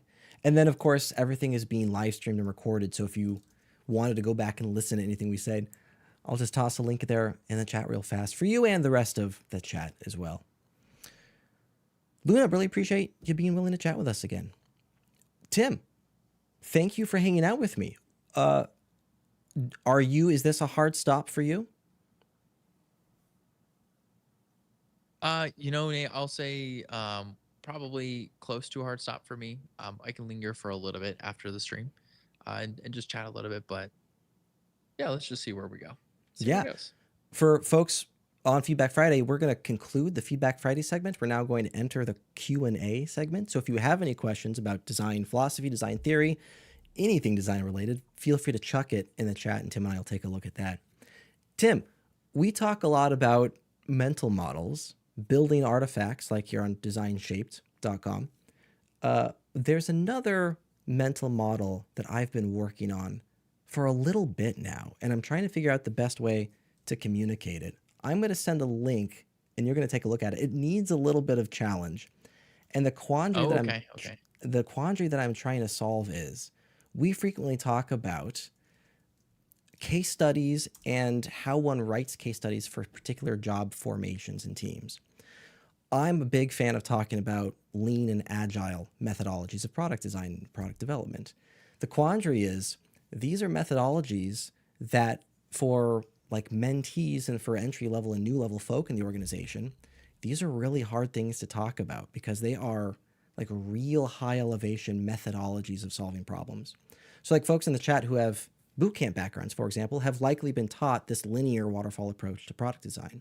But you should know there are a lot of other methodologies out there, some of which are very cool, and each methodology has advantages and sacrifices. Depending on the constraints of the organization, these methodologies can be more effective and less effective. Now, what I'm trying to do here, Tim, is like provide a utility that enables folk to quickly examine what these methodologies are and compare them, and then potentially give a direction of like where, if they wanted to learn a methodology, here's a direction they could go. That's the goal, Tim. How are you feeling about that, like, ambition? Nate, I think that's an incredible ambition. I think this does support some of your effort and conversation about waterfall methodologies in the past as well. I think it's pretty cool. I do wonder, I think this is great in terms of like visualizing how this happened. I do wonder to what extent what extent the value of this will be realized by normal design consumers. For example, if I come here to learn about design methodologies, looking at the timeline at a glance, getting a map of that, I may not necessarily understand where I should lean based on the tools and philosophy I want to use. Like I'd say like what I'd be looking for is if I'm on a team that has 10 engineers and I am one of 2 designers and I'm in charge of the design process and I have to implement something across a team, what is the design process or map that I should be following as I derive that mostly myself? And then I identify what are the checks and balances. And I think then some of this becomes a little bit more nebulous. And I actually wonder if like, there's like cool stuff to each of these, but like you might need one here that's just like soup, right? It goes lean UX, design sprint, and then there's just soup. And it's like do stuff that makes money go vroom. Yeah, I mean, all these methodologies are really awesome to talk about as theories on paper, but never in my life have I been able to build a project that perfectly follows any particular process or framework. It's crazy. Yeah, it's tough. Although I have been on teams that previously have had Scrum Masters, and sometimes a Scrum Master can get you close, but humans are human. So this is interesting though. Really I don't know fascinating. if I understand. Oh, go ahead. Yeah, I don't know if I understand everything I'm looking at though. Well, that's the quandary, right? So that's like there is so much. There is so much here to consume that a lot of this becomes more of a conversational starter. Like this resource itself can't teach somebody a methodology. It's too great a thing to teach, but it can showcase like some nuances and differences between them. For example, check out the workflows tab and then expand this view. So like these are theoretically a perfect process by which one would go about solving each of these methodologies. But like again, perfect on paper, not perfect in real life. And there's an interesting conversation here of like, well, these are all great theories to know how to do. And if you were to click on one of these, you can hit the open the full process link on the left-hand side to any of these. If you were to open one of these, like this attempts to describe, where this methodology is good, where this methodology is bad, but it's just academia. Other folks have described like, well, Nate, you have knowledge here. What might you suggest is the perfect methodology? And I don't have an answer to that because depending on the constraints and the environment, I would recommend different methodologies here. Tim, how do you feel about injecting my own opinion into a document like this versus purely sticking with the academia? Yeah, I'll be honest. As a person, I'm very much a do the process that works. Like I'm very pragmatic. I'm very, very pragmatic. And in the organizations that I've been in, that favors me. That does not favor every organization though. And so I understand there's definitely orgs that are a little bit more constrained or have more roadblocks on them. But if I was instructing a person individually, peer to peer, I'm mostly going to probably be going through, looking at design thinking as a framework, and then learning why is design thinking important to start with, but like not finish here. Like why is design thinking a good baseline, but like flawed as an end game design team or team methodology, especially leaning towards like more towards like lean UX is like understanding why is UX moving into product space now that we can do this. And I'd probably say I do think there's likely a new workflow that should be on here that there's just not academia about yet, but is largely empowered by the collapse of like design divide from engineer build. Yeah, I don't know. There's something here. If you asked me to write my own, I wonder what I would write. I think we're on the same Career page. levels. It's like the motivation is there. The ability and tactics of Honest. actually achieving, like solving the problem here, real tough. And I think what I built here is a solid first draft to like trying to solve this problem. And then what the next step is, I don't really know just yet. I'm still testing that. Is Jonas still in the chat? Jonas, where's you have a resource about skills you recommend to people. It's quite comprehensive. Is it still up to date? Is that a thing that's still available for people to look at if you wanted?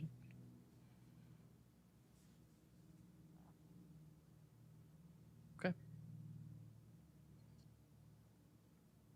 I have a feeling that if I look at I'll open this. I have a feeling that this one is going to be very opinionated towards uh, design time. Yep, craft in 2 parts.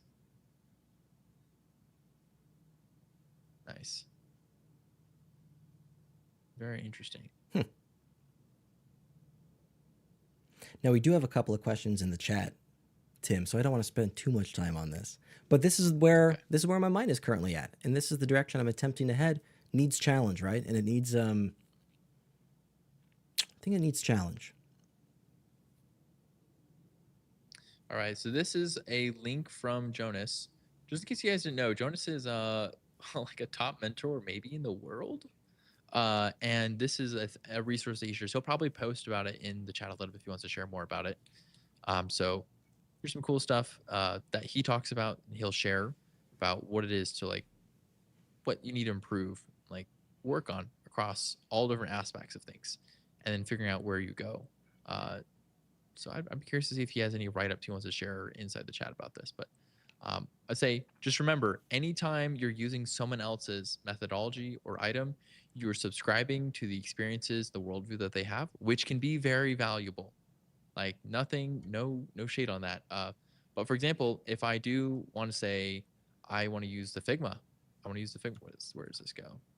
I want to use the Figma. I'm going to follow Figma's internal model for this, right? It's very likely that this is going to bias me to build products like Figma. And the Figma model is not for every team, right? The Figma team is not for every team either. The way Figma designs is not for every team either.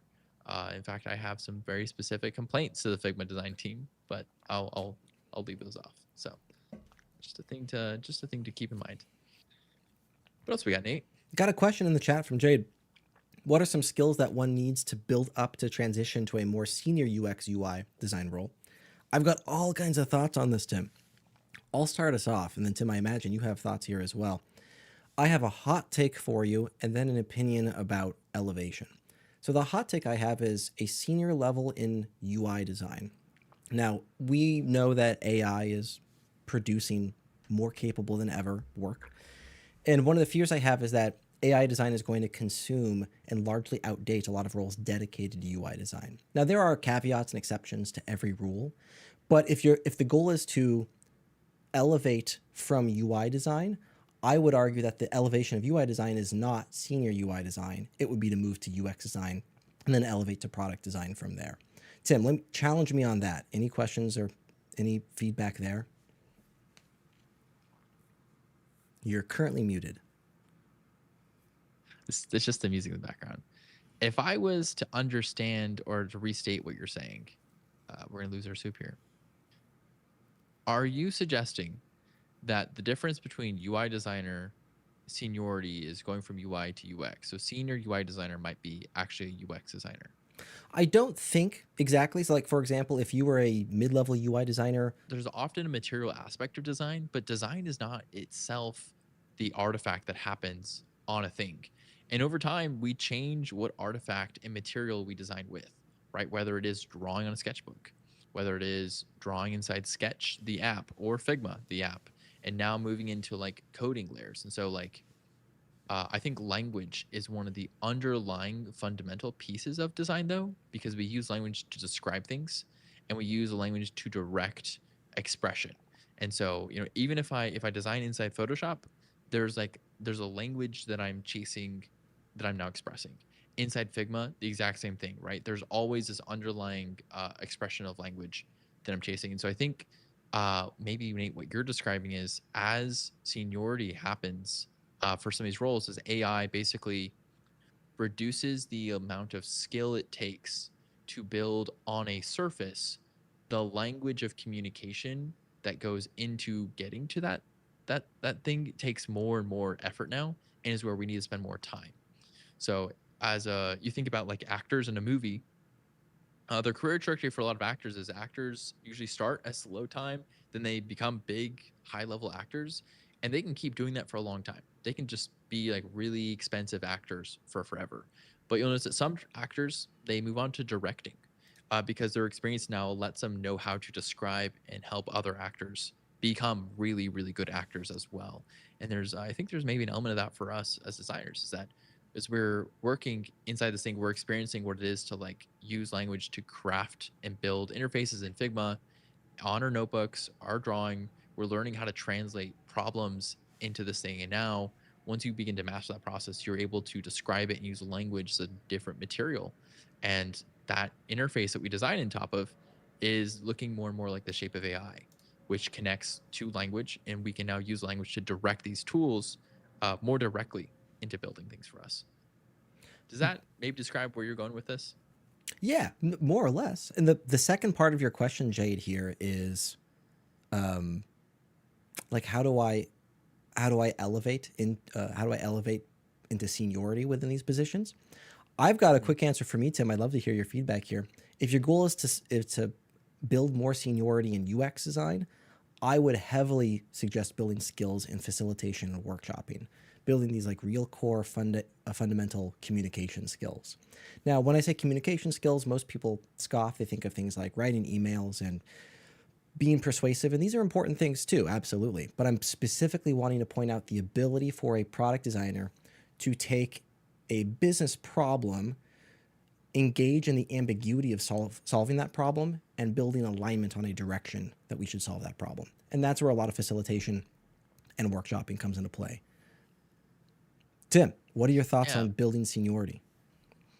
Yeah, I would say seniority, if someone is a senior, I expect to be able to drop them into an environment and they're going to get their job done. Someone who is not senior, I drop them into an environment and I have to tell them what to do. I think that basically separates seniority from non-seniority, is that if you are aware enough of your position and of where your place is on the team, and you can self-direct your work in a way that's helpful and supportive of your team role, you're probably pushing towards a senior position.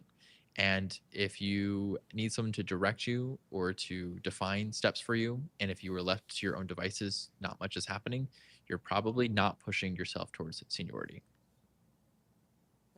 There's a book behind me that I'm looking for. Right? Yeah, no, I agree with that. There's a book behind me I'm looking for. It's called The Workshopper's Playbook. It's by an organization called AJ and Smart. They got a lot of YouTube videos dedicated to workshopping out there. And they're now a workshop facilitated company. Like, they used to be product designers, now they're just workshoppers.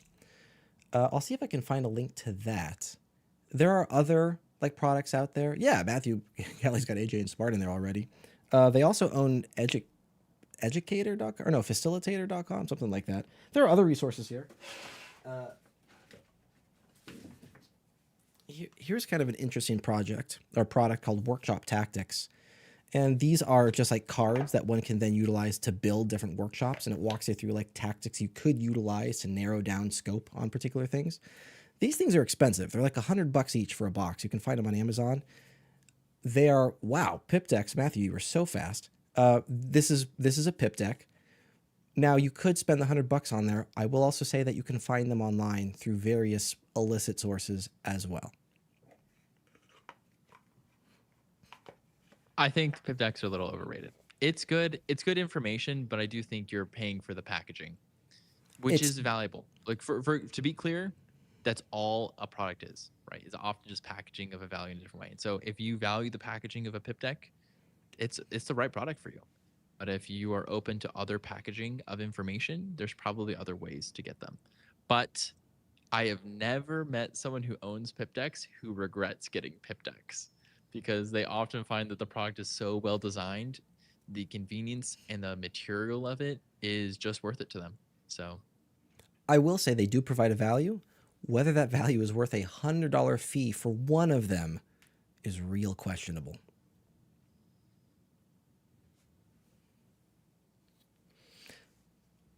I've been so caught up in answering this question, I haven't been reading chat. Are there other questions out there? Looks like there are. Tim, how you doing for time? Doing okay. I'm looking at this opinion about our take here.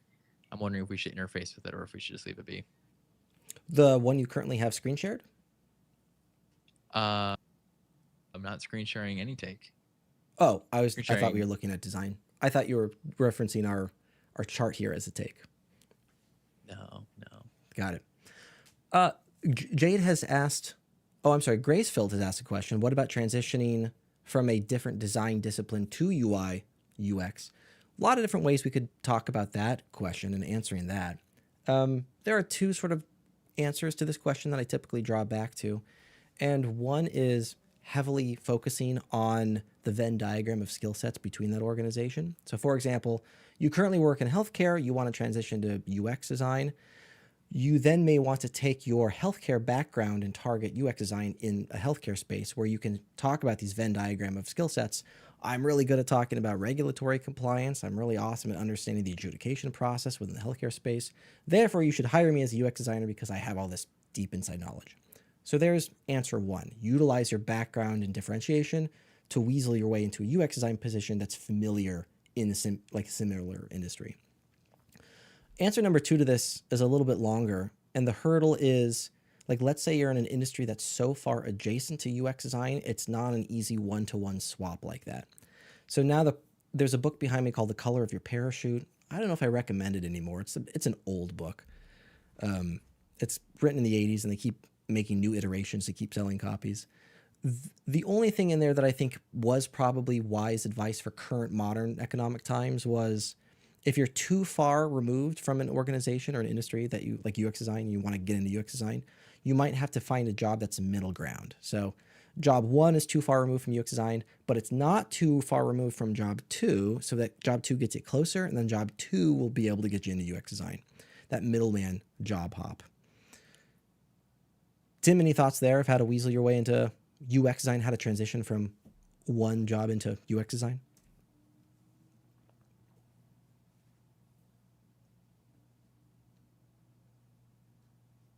There we are. Yeah, when I think about transitioning titles, because I do subscribe to the theory that everything is soup at some level, it's really just about marketing and it's about value. And so you can see here that like UX design is all about behavior change. And if you can frame the work you're doing as part of being part of behavior change, it's probably a form of UX design. Just the titles are not that exclusive. I know we like to make them very authoritative, but like the history of UX design is ambiguous and weird because it's like the same thing as graphic design, except we like to make it sound different just for exclusivity. And then of course UI design or so we have like these categories that we use to separate these things, and they're not really that far apart from each other. If you're coming out of a technology, like a non-technology field though, assuming you're coming from hospitality or something, you do need to look for overlaps and then to lean into those overlaps. There is a very cool individual who I think is going to be a guest speaker later on. She'll probably talk about her journey, who specifically got a degree in something that's not tech and then also got tech skills and now works inside this incredible niche of her non-tech degree, but using tech skills to support that vertical because it's so specific. And so if you were working hospitality and you want to become a UX UI designer, I think the most natural thing is to do UX UI design inside the hospitality space, using your knowledge to drive this behavior change and to look at what are the things related to behavior change that I've already participated in. So if I'm in hospitality, maybe it's really important to me that people sign up for using our hotel or something. And then you can say like, how am I driving feature adoption across the hotel industry? And then letting that connect me to this behavior change item, but then using more design thinking type methodologies to describe and encapsulate that process in a way that makes it discernible and legible to outside perspectives on your thing. The other item is that you're gonna have to be so good about defending your value. Humans, I mean, we're all people just doing our best, except there are some people who engage in bad faith and are not kind and compassionate and will doubt you and gaslight you till the day you die, basically, about whether or not you can call yourself something. And if you're transitioning, just know that you have to be ready to stand your ground. Stand your ground and just own what you want to be. know the direction you're heading and be confident, because no one else is going to be confident for you, unfortunately. I see in the chat, China's got an objection to something we said earlier. They're no longer in the audience, which is a bummer, because I'd love to learn more about what their objection was regarding. I'm either, I was like, this is the take I was referring to. This is the take I was referring to, if we should engage in. It looks like it's either about when I was trying to identify exactly what we meant by moving seniority, if you were talking about moving from UI design to UX design is the senior version of it, or if they're talking about going from like actor type to director type as a move in seniority. But I do feel bad that it seems like we've offended them, and I don't want to offend anyone. I hope no one feels offended. UI, I'll reaffirm here, exactly agreeing with China, that UI is not a lower form of design. I hope we haven't said that or implied that. And if we have, then I think there's definitely an error in what we said here. Yeah, I think my take was, we know that AI is becoming more prolific, and AI is consuming some of the tactics in all of these roles. It happens to be consuming more of the UI role than any of the other roles. Therefore, if the goal is like long-term career trajectory and safety, we'd want to elevate from UI design to UX, from UI design to UX design. That's where I was going with it. Yeah, it also just depends on like what you're comfortable with composition-wise. Like, people say AI is coming for all the UI design work, and that's not really true. It's a simplification of what's happening. We're just seeing that the tools that we're used to using for UI design are being overwhelmed by new ways of doing stuff. And so there's kind of a gap of what new technologies allow and the skills people have to use those new technologies to drive stuff. And so a hopeful perspective on the market, which is where I prefer to put my mind, just because, it's a downer to be down all the time. A hopeful perspective would be that UI design, UX design, all types of jobs everywhere basically are going to change a lot of what we do, which, if you look at the history of the world, has always been true, question mark, question mark.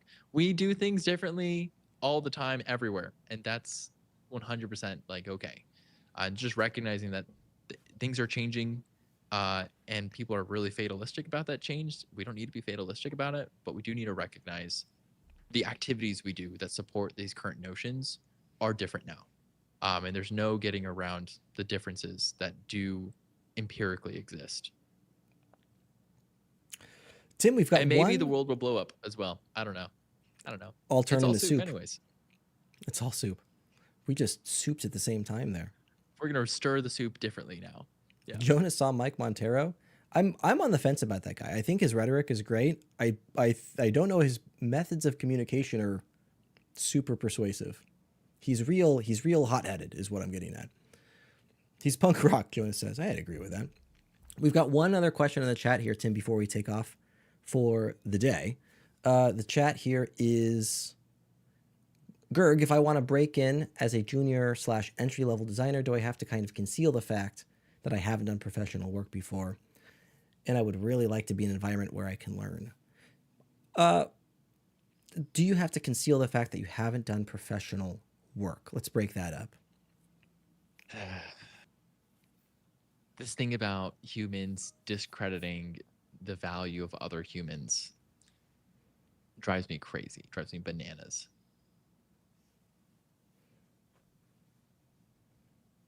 The answer I want to say is that you do not have to obscure that fact.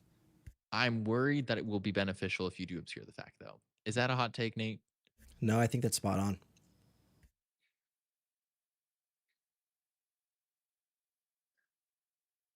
It's super tough. It's the quandary we're trying to solve. We empathize with you deeply. Because guess who's been in that spot before? Literally everyone who's ever worked before, who's currently working, has been in the position of, I don't have any previous experience to go off of, but I really need this job that says I need experience for it. That is extremely difficult to face and is like its own crisis. Yeah, the problem we're trying to solve here, Gurg, is that we're in a position, we're in an economic condition where there are lots of designers for very few jobs out there.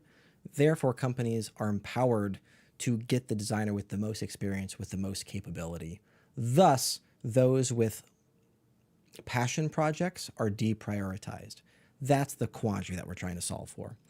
Now, in regard to like learning, there are a lot of ways we could talk about learning. I love that you want to be in an environment where learning is a thing, and every environment should ideally have some of that. You will no matter what. Every time you shift organizations, you will have a dramatic leap in learning and understanding. Some organizations do it better, like centralized environments where all designers work together in one team. You get to work directly with Jim, who's good at accessibility, directly with John, who's good at design systems. So like because you get to work with these people directly, you get to do a lot of learning. So in those environments, like agencies, for example, you get a lot of learning real fast. Comes with sacrifices. So what do you do in that spot, Gurg, you're asking? Well, ideally, we'd find ways to put professional things, professional projects on your resume. There are a couple of ways one can do that. We've talked about them here previously. There's a cool foundation out there called TechFleet. They have a problem where they've described like, well, we see nonprofits out there who are needing professional work. We have designers over there who are needing professional experience. Let's enable these two people to work together and volunteer to solve these problems.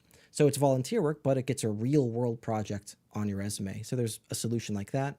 There's always, of course, freelance work. Beyond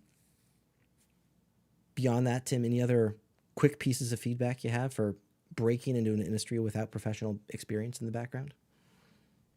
If you are a senior or lead or influential designer and you're hearing these words, my implorement is to remember our duty and our responsibility to continue to build the world and the design culture and community around us in a way that creates safe learning avenues for people who want to be a part of this but do not currently have a way in.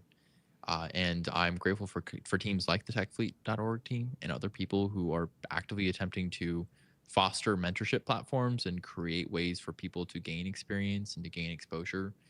Because without that, there is no way to do it. We have to start from zero.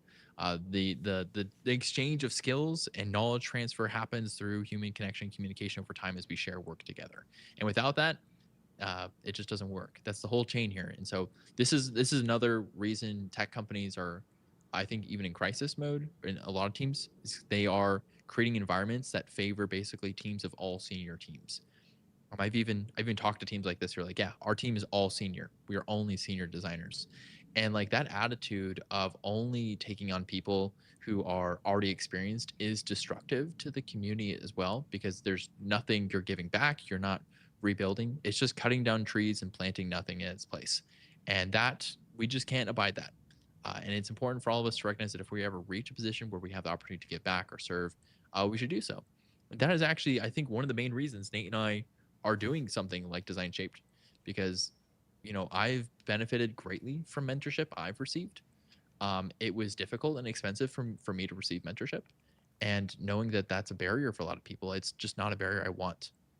I want people to have access to the things that they need to succeed, especially because I've benefited from it. Tim, looking at the clock, now's a good time for us both to take off. We hit our peak personal best, I think, today. I think we had 70 folks in the chat at one point, 70 folks in the audience, which I think, disregarding early Feedback Friday days when Grace would tweet it out to all of their connections. I think today there was a couple of sessions where we had like 200, 100 people. Did we really? We had 200 folk? Yeah. Before we were recording it. That's how it works, isn't it? Yeah. Chat, really appreciate all you folks being here today. If you want to get your stuff reviewed in the future, make sure to show up 10 minutes or so early to add your link to the chat. Would love to see you all again next Friday. Keep an eye out. We've got a couple of guest speakers in the queue coming up. We'll be chatting about that soon. Also, remember to take a look at Hop. I don't know what else to call it. It's Hop. I guess we'll provide a link to that. But that's the new design mentorship program that Design Buddies, not us, Design Buddies, is promoting and is now publicized to the world. Very cool. Tim and I are both on there. And it's, Tim, I've turned off my ADP list. I'm now in favor of Hop. It happened. I'm so proud of you, Nate, for no longer washing your hands with the devil's bathwater. So, The devil's bathwater. Tim, do you have a quick link to Hop? I did. I shared it in here. Let me put it in here again. Boom. There we go. Oh, that was so fast. So, there we go. Tim, any last The words? shade on ADP list. Guys, it's a whole thing. It's not even hard to find. Just go look up why people don't like ADP list, and you'll see the story of one person One guy. basically betraying everyone. If you repeatedly, over and over, systemically, years. If you want a metaphor here, Mirrorball, ADP list is the Harry Potter to the J.K. Rowling of the creator. It's one of those stories. That makes me sad Rowling? because I really, yeah, J.K. Rollins. I don't know. It's sad. That reminds me because I used to really enjoy that series, and then now I don't have any of their books in my library either anymore. Wow, you've really removed tough. I still have them all. I think this is an okay time for us to remove the art from the artist. I think that's totally fine. I agree with you. The problem is that I'm just too conscious and involved. It's like if I had never learned some of these things, and if I knew people who hadn't been personally damaged by this, maybe that would be okay. And I can still acknowledge that work of art as like really cool and done as a work of art. Enjoying that work of art though is pretty much impossible for me now because it is too connected. I see. But I don't judge people who are able to do that separation. I'm a separation guy. Also, I would just recommend don't ever buy new ones. Just buy used. Just buy them from the bookstore. Yeah, Totally agree. Yeah. Pirate your Don't- version of don't- Hogwarts Legacy, maybe. Don't play Hogwarts Legacy. It's a terrible game. Oh, I had fun with it. Nate, I can see you pushing the buttons, but it's fine. Okay. Everyone, thank you so much for being here today for Feedback Friday and our after hours and enjoying some really excellent soup with us. We hope we'll see you around. We're on designshape.com. We're on hop.designbuddies.community. You can find us here. You can find us there. You can find us here in the Discord. We're looking to help and serve everyone. We are weird people and we make choices and mistakes. You can let us know about some of those mistakes and choices. Just be kind and compassionate, and we're trying our best to be kind and compassionate right back at you. And we'll see you all next time.